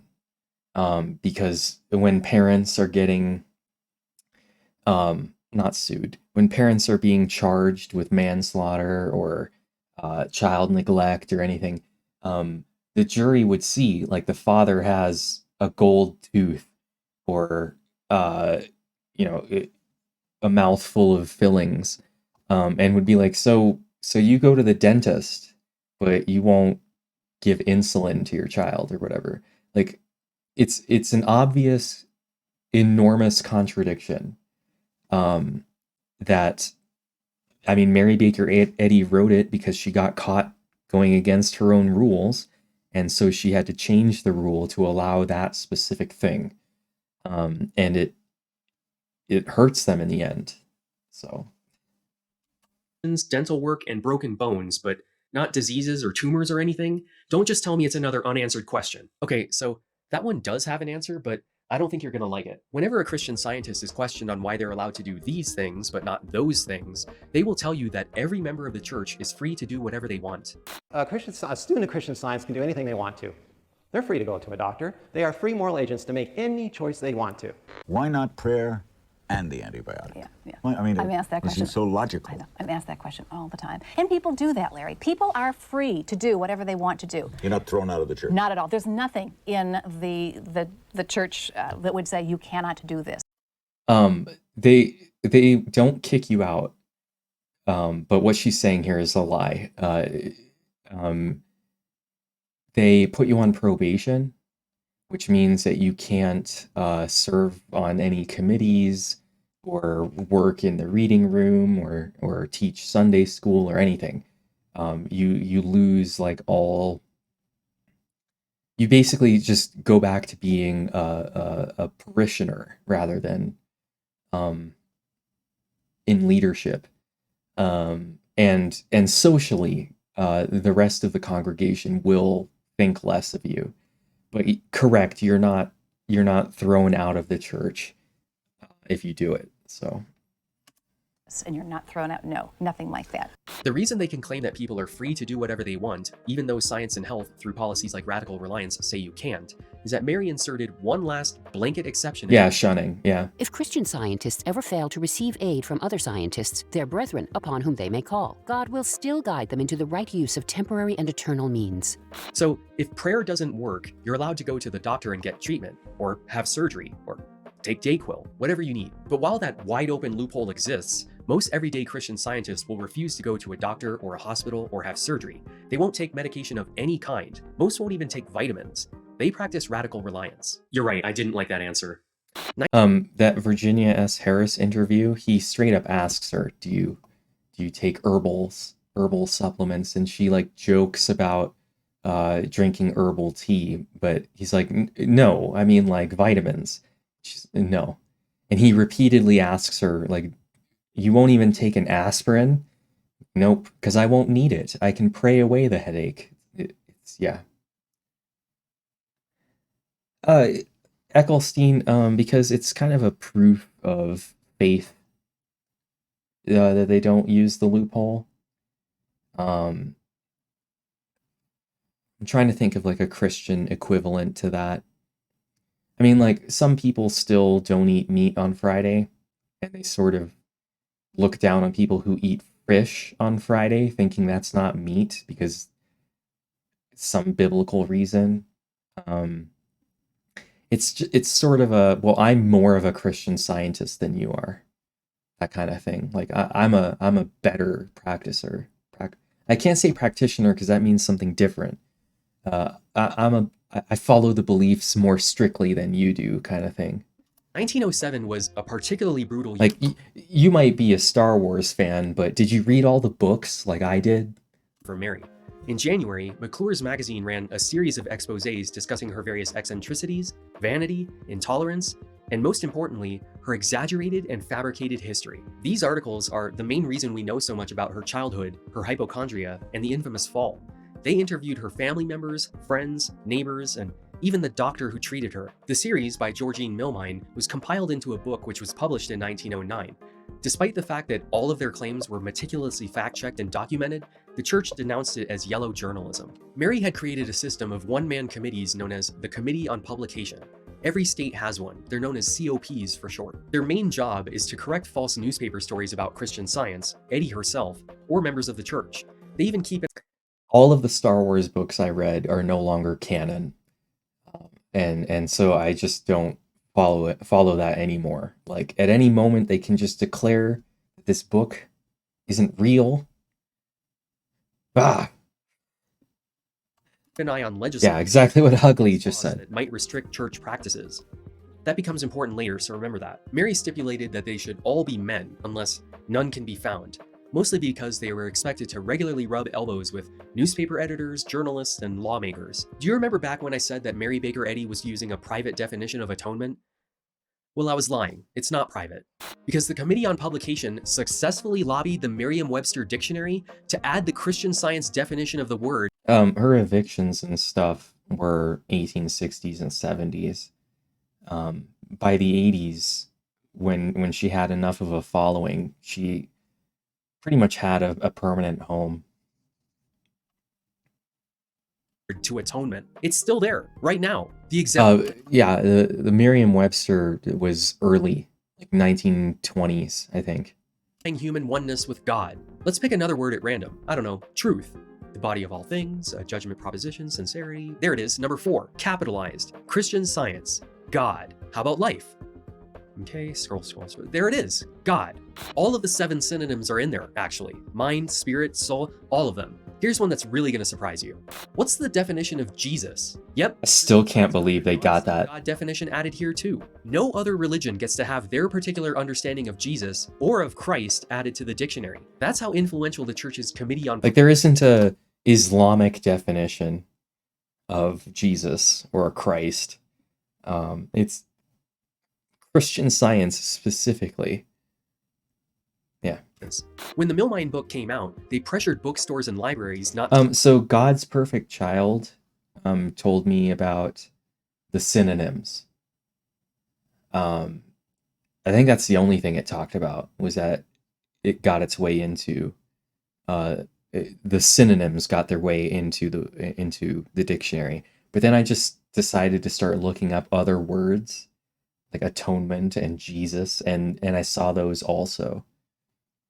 So I was pointed in the right direction. Carry it. Church members were apparently told to buy hundreds of copies and borrow them from libraries just so that they could be destroyed. As a result, the New York Public Library put it in the restricted area, where you cannot check it out and you are closely monitored by a librarian while you read it. They bought the original manuscript and... Do you think this video will cause some people to storm Wikipedia? It did, yeah. From what I understand, the Mary Baker Eddy page is undergoing massive revision, which, you know, is good, but I don't think it solves the problem. I was able to spot the Mary Baker Eddy page because I had just done an enormous amount of research on Mary Baker Eddy. If I were to look at the page for John Smith, I really have no idea how accurate it is because I haven't read half a dozen books on John Smith to be able to know, right? But I do know that when looking at John Smith and comparing John Smith's Wikipedia page to the Jamestown Wikipedia page to the Pocahontas Wikipedia page, none of them agree on dates for important events and stuff. Like Wikipedia regularly contradicts itself. To me, Wikipedia is of dubious value. Can you go there to get, decent information or at least an overview? Sure. Should you be doing your research from Wikipedia? Absolutely not. I mean, when I was in college, Wikipedia didn't exist when I was in high school, but when I was in college and all the professors were like, do not use Wikipedia, I just sort of shrugged them off. Like, these boomers who don't want to get with the times or whatever. But now that Wikipedia is more solidified in its ways, early on, 2005, 2006, it was still getting its footing, and most people could edit Wikipedia to say whatever they wanted. It was kind of the Wild West. But now it's really just a core group of people who control the entire thing. And yes, you can go on there and change something if you wanted, but it will get reversed within a day, because there's a person who curates that page and will not like that you changed something and will change it back. And that's just how it is.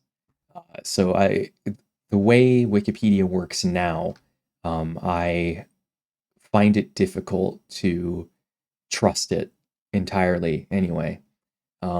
Anything I read on there is with a grain of salt, doesn't get written in the notebook. Yeah. Even the copyright to it, and successfully suppressed the book until it entered the public domain in 1971. The true No.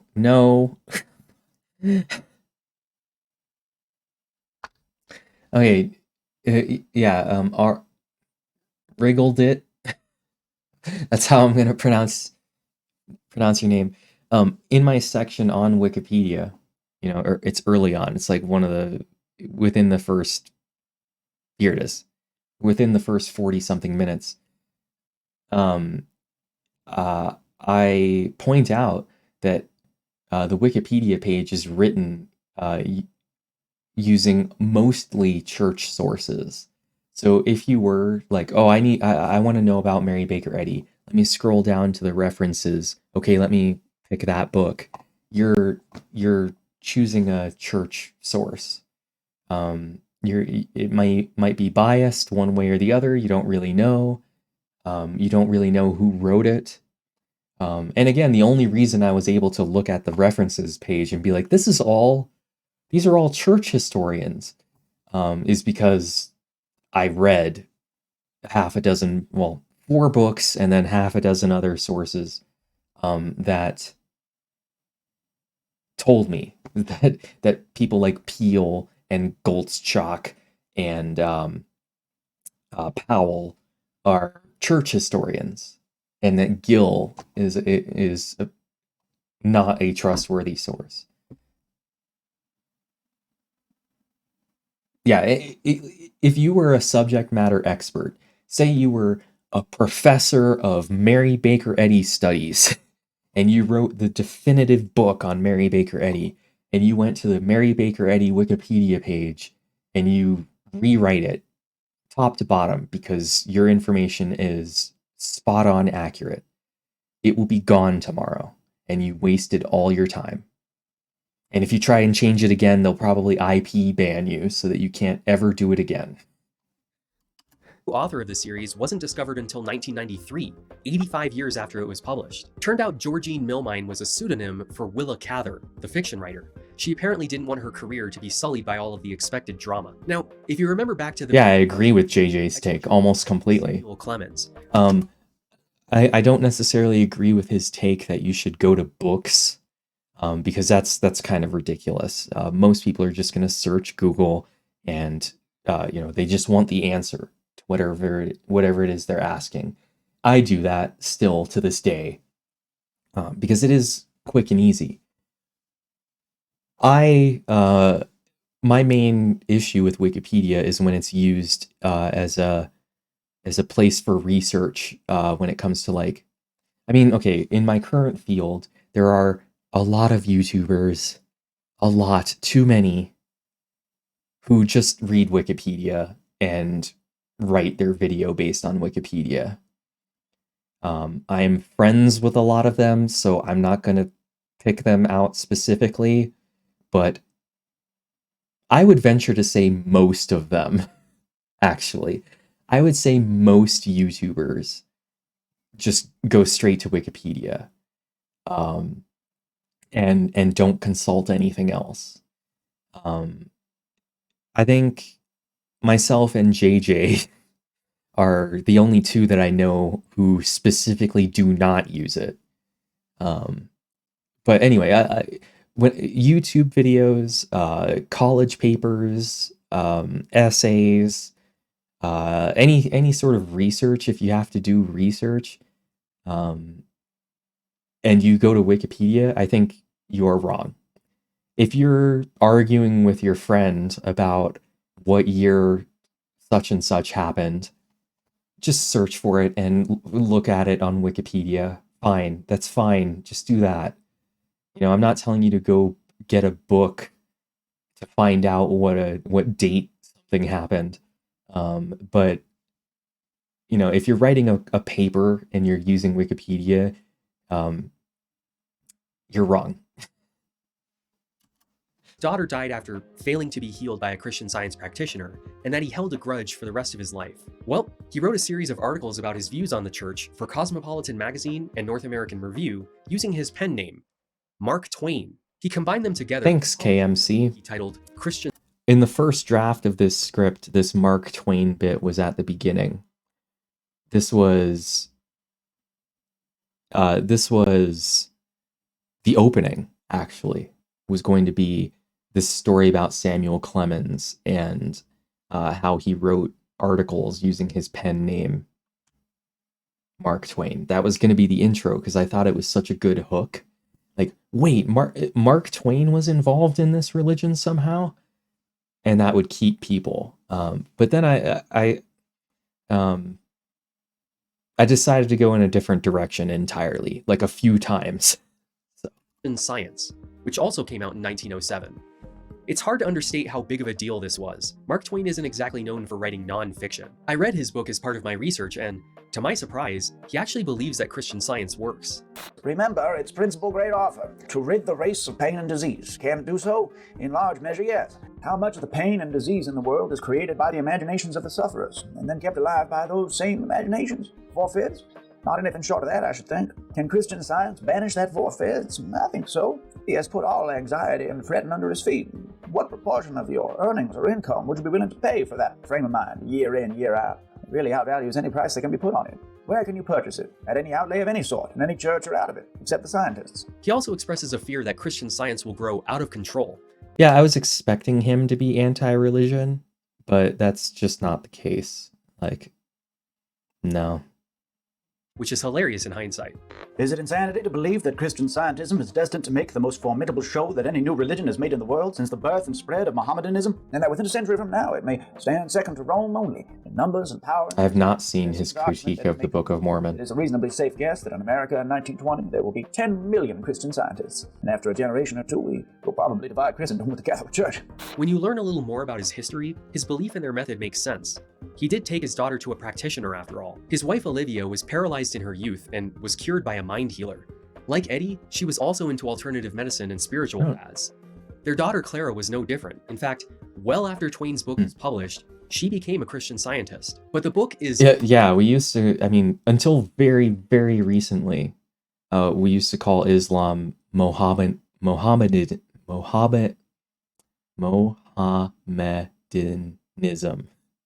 It's hard to say, Mohammedanism. I just know that we used to call Muslims Mohammedans. Like, that's so much easier for me to say. Mohammedans. You should do a video that you just read memes. Okay. Absolutely savage when it comes to Mary Baker Eddy herself. The Mark Twain voice actor was Autun Shea. Terrible writing and grammar, saying the book needs to be translated into English, and even guessing that she couldn't have written most of it herself. Which was true, she did hire an editor, but that wasn't known at the time. He also makes fun of the fact that her followers call her mother, and that she has a special room in the church where people pay homage to her. Clearly not embarrassed at all, Mary closed the mother's room shortly after this came out. Because of her ever-increasing reclusivity, Joseph Pulitzer published numerous stories in the New York World declaring that she was dead, or that she was a puppet of church leaders, or her assistant, Calvin Fry. In March 1907, he engineered a lawsuit on Eddy's behalf, alleging that she was not in control of her affairs. He obviously couldn't do that himself, so he got her son George and his daughter, one of Eddy's nephews, and the now estranged Ebenezer Foster Eddy to file the suit. They called themselves the Next Friends, which was another term for closest living relatives. To determine Eddy's competency, she was examined by a panel of masters, including a judge, an attorney, and an alienist. That's what we used to call psychiatrists. Let's bring that back, since it was pretty likely that— I think alienist is such a cool name. The Next Friends dropped the lawsuit. She then publicly stated that this never would have happened to her if she was a man. And she's absolutely correct. Because of this series of events, Eddie instructed the church to create their own newspaper to be named the Christian Science Monitor. Whenever I bring this up to people, they seem to think that it's the Christian Science Monitor, like science from a Christian perspective, but it's actually the Christian Science Monitor, and it just covers regular news. The people who have read it regard it as a... I did a poll. I did polls on Twitter and on my community page, and it's shocking how many people thought it was a science journal. Like it like, I don't know, like, see, now I'm thinking of science or nature, but what's like the Journal of American, or so, JAMA or something. Like, people thought it was a reputable place where, I don't know, chemists sent their results to get published. But no, it has almost nothing to do with science. In fact, it's probably more anti-science than anything. Respected, unbiased newspaper. It's even won a few Pulitzer Prizes, funnily enough. But make no mistake, it is a religious newspaper. Who runs the Monitor? The editor, managing editor. The board picks them? The board picks them. The board appoints the editor, and then the editor hires the rest of the But staff. the board does not influence editorially the paper? No, we have an editor. The board has cabinet positions, Larry, and there is one. Something I wanted to bring up is the Christian Science Monitor still has a seat in the White House press room, and I'm blown away by that, because the only reason is historic. Like, well, they used to be a big deal, right? Like in the 70s, they were a big deal. But now, I have more than 200 times, no, more than 20 times their subscriber numbers. Like, why do they still get a seat at the table? There are websites that have more viewership than the Christian Science Monitor. There has to be another newspaper in the country somewhere that has more than 31,000 subscribers. Yeah, it's like, why?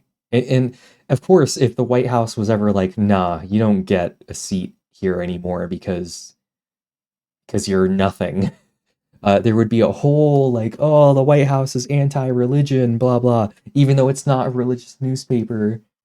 One board member who is manager of the Publishing Society, and he oversees the business and editorial side. So yes, he does review every day the editorials and the cartoons. No, Ralphie, it's no.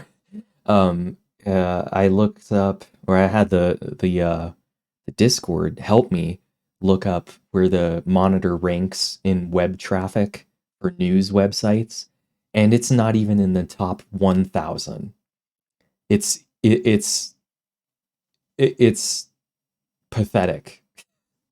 Like, if you were to look up anywhere, like the top 100 news websites, it's not on the list.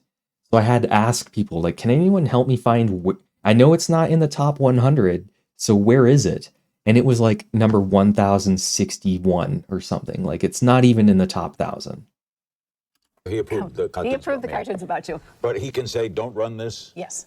So they don't editorially influence the paper, but the board chooses the editor, and one board member oversees and approves everything that goes into the paper, and can tell them not to run things? Sounds like they editorially influence the paper. One editor is even quoted as saying, Christian Science thinking does indeed underlie all the conclusions in the Christian Science Monitor. Mary Baker Eddy gave the Monitor a missionary role, saying it was dedicated to the task of leavening human thinking.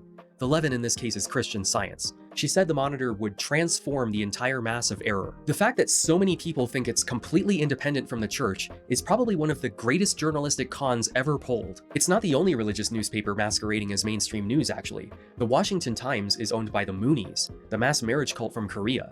The Epoch Times is owned by the Falun Gong cult from China. You probably know them for their Shen Yun dance performances. Now, I will say that the Monitor's reporting on... And people, I got a lot of comments asking for a video on Shen Yun and Falun Gong, and JJ has made the video about that. Like, a lot of YouTubers sort of get ownership of topics if they created like the video. Like CGP Grey has like the definitive gerrymandering video. For a long time, people would say I had the Columbus video, but I mean, and that ownership fades over time and stuff. But like Miles has the chiropractic video. I doubt I would ever make a video about chiropractic, unless there like so much more comes out and Miles's video is 5 years old or something. But JJ has like the Falun Gong video right now. Like you just don't step on each other's toes. Like I was working on a Martin Luther King video after Company Towns, actually. And I saw that other people like Some More News and John Oliver both came out with Martin Luther King segments. So I had to switch to neo-slavery. So because I didn't want to like step on their toes, we just kind of do that. And sometimes there is parallel creation, or you're just not, you have, like, I've fallen victim to parallel creation. I made a Marco Polo video, and like 2 or 3 days before, Blue from Overly Sarcastic Productions made a Marco Polo video as well. It just happens sometimes, but we do try to avoid it. So yeah, well, Dan, yeah. I consider Dan's video to be much more comprehensive. Because I knew, like I had seen a few flat Earth videos made by flat Earth people, and I knew that almost all of it is based on religion. And I was kind of blown away that H-Bomber never brings that up, not once. So I always kind of felt like his video was incomplete, in the same way as Dan did, really. I love that he dived into the religious aspect of it.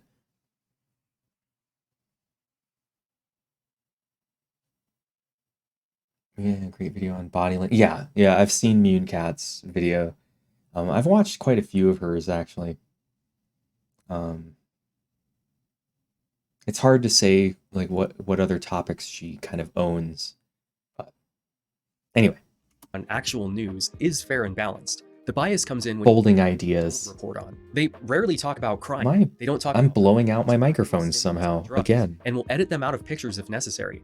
Their coverage of medical news is extremely limited. Even in current times, they really only talk about the legality of government mandates. They don't recognize death, so they never run obituaries. If the person is extremely important, like the Queen, they'll just summarize their career. Mary Baker Eddy, a trailblazing author and healer who profoundly influenced the world with her innovative approach to spiritual health and well-being, passed away on December 3rd, 1910. She established a groundbreaking system of thought that forever changed the landscape of modern spirituality. I asked ChatGPT to write that one for me. She died from a case of pneumonia. My reading an obituary, I really had no idea how to transition to her death. On animal magnetism, saying, "It took a combination of sinners that was fast to harm me." Just over a month before her death, she completed the 432nd revision to Science and Health. It's now known as the 1910 edition, which is still used by the church. She also finished the 89th edition of the Church Manual, which created a huge problem because it had a number of clauses that required her approval before any action could be taken. Most importantly, no further revisions could be made to the manual, which states that the practitioner. And there's other rules, like the church can never be demolished or moved, which is why they keep building extensions onto it. And they have that whole campus going. Rather than just rebuilding the church to be bigger, they have to just keep like grafting pieces onto it. Practitioner course shall cost $100. That's why they're stuck with that number forever. Additionally, every new board member had to be approved by Eddy. The first members had been dissolved a few years earlier. It was all up to her now. Some people interpreted this to mean that the mother church was supposed to slowly dissolve after her death, leaving the various branch churches to govern themselves, and for Christian Science to become a public good. I've spoken about this before. The death of the founder is a crucial moment. If there isn't a strong second leader to hold things together, the religion fades into history. Since Christian Science still exists, you can assume that's what happened. The board seized control and demanded that all of the branch churches bend the knee, so to speak. Most of them did, which is why they all followed. I don't know that it ever will, you know?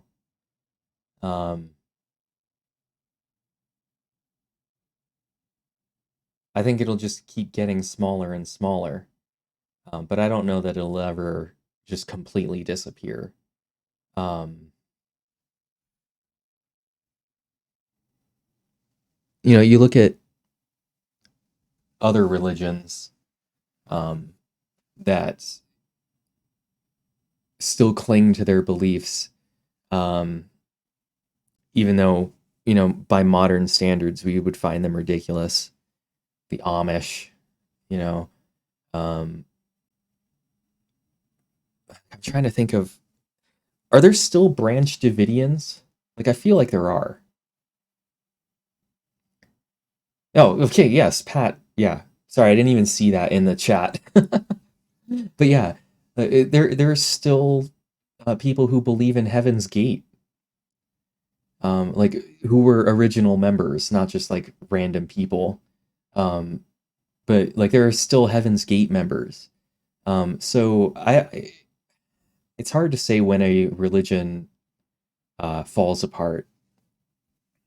When a religion will completely fall apart, rather. The same standardized hymns, readings, and prayers as the church in Boston. Mary's funeral took place 5 days after her death. Her casket was under 24-hour guard until her tomb was completed in 1917. Some of her followers believe that the board was trying to prevent anyone from resurrecting her. There's a long-standing rumor that there's a telephone inside of Eddie's tomb for her use should she ever return. The kernel of truth there is that a phone was indeed installed for the guards, but it's unclear why. Once Mary Baker Eddy was gone, the church had assumed its present form. There were no more changes to Science and Health or the church manual. The self-elected 5-member board continues to run the mother church and all branches by extension. The church's membership was at its peak sometime after World War II, just as the evangelical movement was getting started. Throughout the 1940s, Christian Science was I do some push-ups in Hollywood. All of the celebrities were doing it, much like Scientology during the 80s and 90s. And do you want to know something really funny? L. Ron Hubbard was a science fiction writer who lived in Hollywood during the 1940s. You know, Scientology is something that you don't understand. It's like you could be a Christian and be a Scientologist. Okay, Scientology is something. So it doesn't replace religion. And it is a religion because it's dealing with the spirit. You know, you as a spiritual being. Gee, that sounds familiar. Scientology is the first religion I ever made a video about. And throughout my research on Christian Science, I was blown away by the many, many parallels. In Christian Science, you pray to I just did 20 error so that your mortal mind can become one with the divine mind. In Scientology, you audit to rid your mind of engrams so your thetan can become clear. This is just a pet theory of mine, but I think L. Ron Hubbard took Christian Science and just gave it a science fiction veneer. I mean, he even stole Mary Baker Eddy's origin story. No. He claimed to have healed himself of his crippling war injuries. No. Thank you for the 100 bits, but no. And the reason for that is there's no guarantee that that channel will be around 6 months after I do that. I have shouted out many a channel or even given them 10 or 15 minutes in one of my videos to try and get them some exposure, and they disappear. They quit. It doesn't work out. Whatever. So no, I'm not going to make a video where I shout out smaller channels. And also, we seem to be like in a lull in new channels. There was a surge like in 2020 and 2021 when the pandemic happened, but in the last like year or two, there doesn't seem to be a lot of new ones. I pay attention to the education space, and there aren't, if you know any, go ahead and let me know. But like, I'm not aware of too many new history channels or social studies type channels. Yeah, like I can't think of any smaller channels that have just gotten into Nebula, um, that are, more in the education space. So, I mean, hey, please tell me if you know any, because I'm always looking for new people, because a lot of my favorites just straight up don't upload anymore. using the method he would later sell in a book called Dianetics, from which the religion of Scientology was born. Mary Baker Eddy healed herself of crippling injuries, wrote Science and Health, and created Christian Science. I am aware of Bobby Broccoli. Christian Science has been a long-standing feature in Hollywood ever since. Marilyn Monroe, Audrey Hepburn, and Elizabeth Taylor were all raised in the church and left it later in life. More recently, Ellen DeGeneres, Kelsey Grammer, and Robin Williams were all raised in Christian Scientist families. James Hetfield, the lead singer of Metallica, was born into the church and practiced it for many years. When his mom got cancer, refused treatment, and later died, he wrote the song, "The God That Failed." There are a few celebrities who are themselves still members too. I mentioned Robert Duvall earlier, but did any of you see Top Gun 2, the sequel that came out last year? You know how Iceman couldn't talk? But looking at Bobby Broccoli, it seems like he used to do gaming stuff or whatever, but he started doing like education stuff in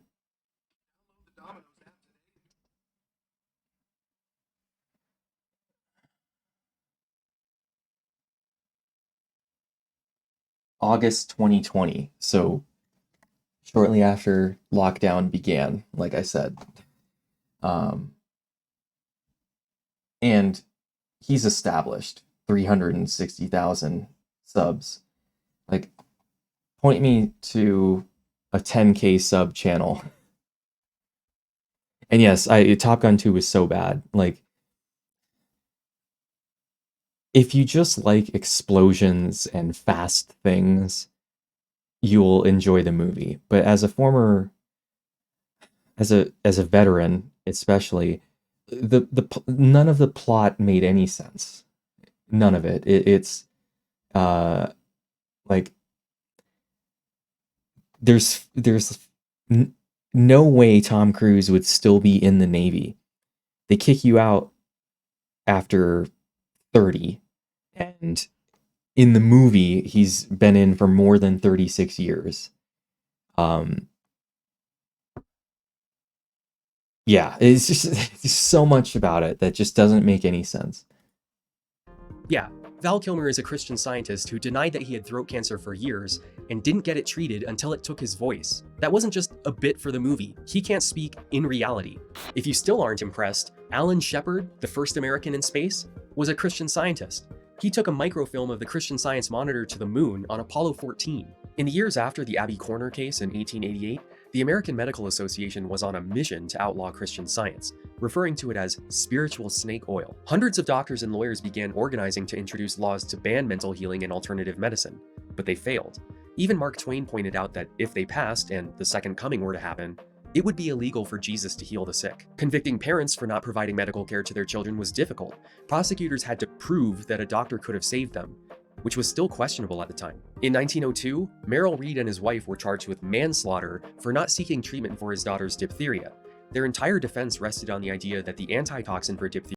Top Gun 2? I don't think so, Vriggle. Like, Top Gun, the first Top Gun was amazing for Navy recruitment, and they knew it. But Top Gun 2, I don't... Like, military recruitment is, like, at danger low levels.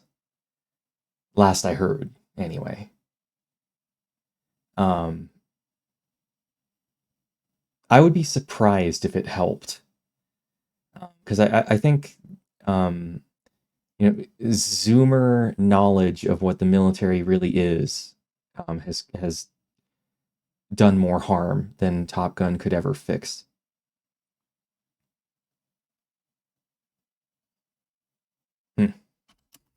theory was still experimental and ineffective. The jury agreed with that argument and the couple was acquitted. The same story played out in dozens of other cases around the country. Edward Whitney left his diabetic daughter Audrey with her aunt while he was on a business trip in 1937.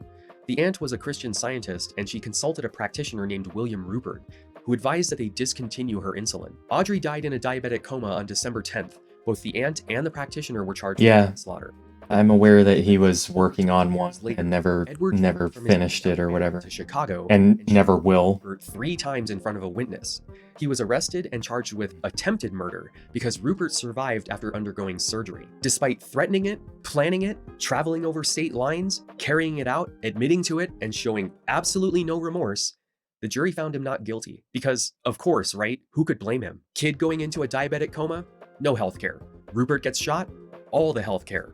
I'm not sure any jury would see him as a sympathetic victim. He's a hypocrite who let a child. My guess is that he would have changed history and portrayed Mark Twain to be more sympathetic to the Christian Science view. But we will never know. So, and yeah, he did have surgery eventually. But he had throat cancer for like 15 years and wouldn't do anything about it. And while he can like squeeze out some words, it like he did in Top Gun 2, in most everyday situations, he just can't speak anymore. It's gone. Die. Healthcare for me, but not for thee. By the 1950s, medical science had advanced to such a degree that the usual Christian Science defense was no longer accepted by the public. The church had to change tactics. Luckily for them, at this point, several health insurance companies began covering Christian Science practitioners, nurses, and nursing homes. We'll get to what those are in a moment. The church believed that these Were they? I thought those were his real. Their healing method had been proven effective. It's maybe not. Christian Scientists are extremely low-risk customers. They don't smoke or drink. Top Gun 2 was also filmed like 7 years ago or something. So maybe at that point he was in better shape. Hey Google, when was Top Gun 2 filmed?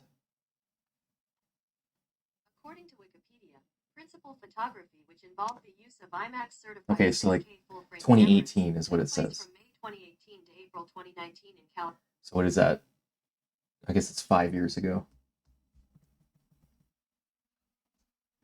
I think it was his son's. That was the Val Kilmer. Okay, anyway. They don't use drugs, they don't go to doctors or hospitals, and if they're ever in an accident or catch a disease, they're unlikely to seek treatment. They're paying for healthcare. You are definitely reading too much into it. For the insurance companies. Despite that, in 1965, the church used the fact that they were covered by those companies. I don't know. You're definitely reading too much into it, though. I mean, I noticed while editing that sometimes when I blink, the right eye stays closed a little bit longer. That may be because I'm being lit from that side. I don't know, but it's definitely not something I was consciously doing. To successfully lobby Congress to include Christian Science services in the Comprehensive Health Insurance Act for the Aged, otherwise known as Medicare.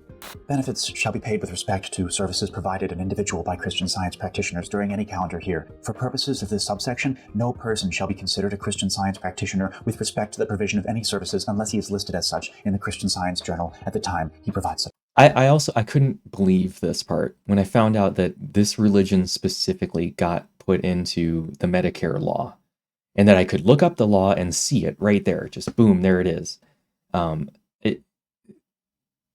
Like how this ever passed without being respecting the establishment of a religion is beyond me. Like this is so obvious.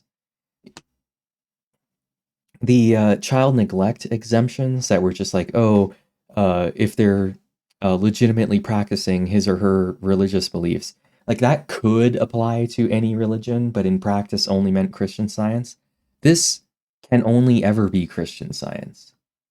such services. Christian Science nurses are covered by the Act under the same section as LPNs. Benefits may be paid with respect to services provided by a Christian Science nurse, only if such nurse is listed in the Christian Science Journal, current at the time such services are provided, as having completed nurses training at a Christian Science Benevolent Association sanatorium, or as a graduate of another nurses training course. Possibly Tomato. Consecutive years of Christian Science nursing, including 2 years of training. A Christian Science nurse is nowhere near the equivalent of a medically licensed nurse, like an LPN or RN. Not even close. Nurses in Christian Science are not medically trained. They're practitioners who have taken the primary class and then completed a training course at a Christian Science nursing home. They don't take any anatomy or medical classes. All they do is protect a patient from animal magnetism and make sure that the radical reliance policy is maintained. Their services are limited to applying bandages, bathing, moving, and feeding. They don't administer medication or provide physical therapy. They aren't even trained on how to take someone's blood pressure or pulse. These nurses occasionally make home visits, but are primarily based in Christian Science nursing homes. Previously, We're probably not going to finish today, which means we're just not going to finish because I'm not going to continue this next week. I guess you'll just have to watch the rest of the video. We made it over an hour and 15 minutes today, which, you know, is significantly better than yesterday. But yeah, I'm starting to think I need to wake up the ferrets, do my last push-ups and stuff. Why not finish it? Because I got stuff to do. Known as sanatoriums. Just like they did with Merriam-Webster, the church was able to get lawmakers to include them as part of the definition of a hospital. The term hospital means an institution which is engaged primarily in providing for compensation from its patients. Okay, so Almost 3 years. wow, thank you for the 35 months of tier 3, Jelly Be Good. Jess or Tomato, is there a difference between these sanatoriums, facilities Christian Science sanatoriums, and Kellogg's sanatoriums? Or is it just two different ways of spelling it? Anyway. And treatment of bed patients under the supervision of a staff of doctors, and which provides the services of registered nurses 24 hours a day. In addition, such term includes Christian Science sanatoriums operated or listed and certified by the First Church of Christ, Scientist, Boston, Massachusetts. This shouldn't come as a surprise anymore, but Christian Science nursing homes are not like normal nursing homes. They don't use respirators, feeding tubes, painkillers, or any other medical services or devices. It's a place where you're sent to slowly and painfully die. If you check in with gangrene on your foot, that can take forever. They're nightmare hospices. Mother Teresa would be very proud. The church told Congress that their nurses and nursing homes provide the same services as any other non-religious institution, which was a blatant lie. Now that they had federal recognition of their methods, they began lobbying. Push up UD. Okay, anyway. I'm gonna wake up the ferrets now. I think we're gonna stop it here, and if you want to watch the last 30 minutes, you'll just have to watch the last 30 minutes. Okay, the lighting situation is different today. Is the background less grainy or whatever? I really turned up the brightness. It's actually somewhat difficult to look at this screen. Much less grainy? Okay, well, I'll have to look at it, look at the VOD afterwards. I really don't like that nose shadow, though. There's nothing I can do about that light, though. I can't move it in, because then it'll be behind the monitor. So, yeah. Geez, Jelly, thank you for the 1,400 bits, and Gun Invalid, thank you for the 500 bits. I'll do those push-ups here in a moment. Let me wake up the ferrets and turn on the music so it's not just dead silent.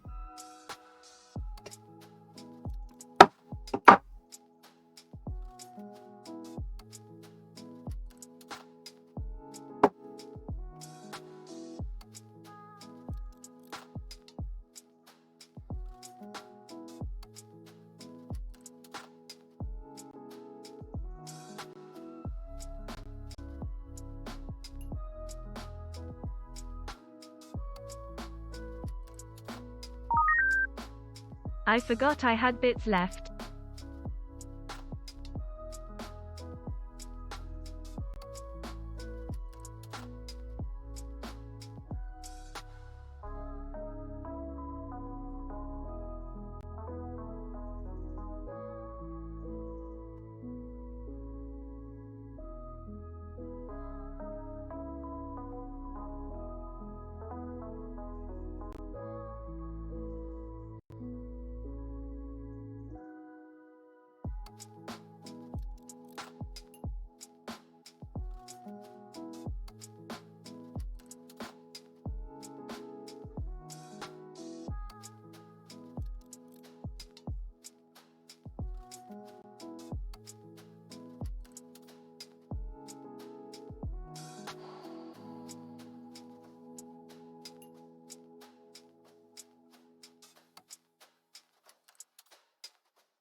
Okay, someone, 1,000 bits from Tomato. So now I have to do, yeah, a lot of push-ups. What the? Try to keep the number manageable.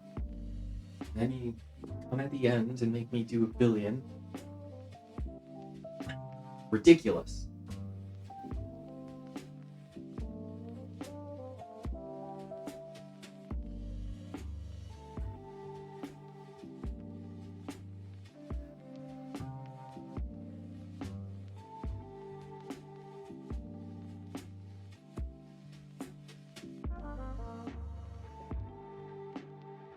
That was 20.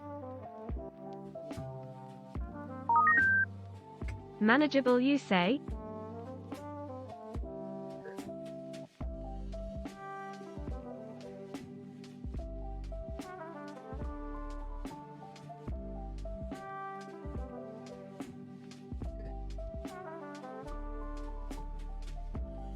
Oh. Okay, well, now there's gonna be carryover. Make that 61. What?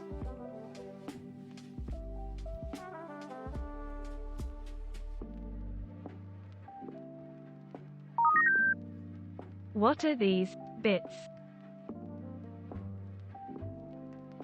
Okay, well, now I obviously can't finish them off today. I was thinking maybe I could do 50, but I can't do 71 more. Okay, so thank you for the 3,000 bits, Jess, the 100 bits, Rosara, and the 1,000 bits, Jelly.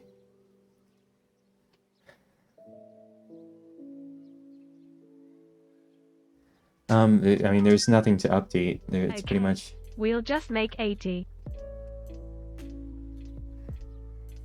Nothing to update. They're the same as they have been. Atlas is still kicking. He doesn't seem to be showing any signs of disease progression. Can I help you? That stuff's not for you. It's actually computer parts that I need to install. Thank you for the 900 bits, Jelly. Oh, we were so close to a hype train. I was sort of waiting for the hype train, but I guess not. Okay, what is it now? It's 90? 80? 80. Okay, that's a nice round number. What?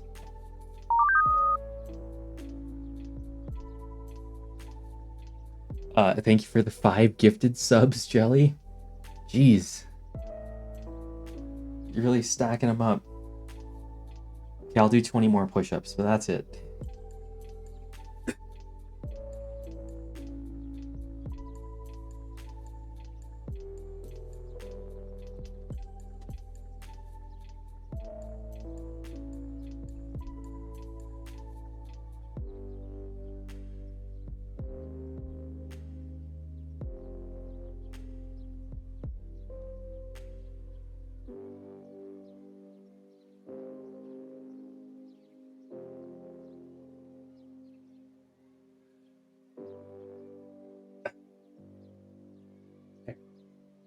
That was 20.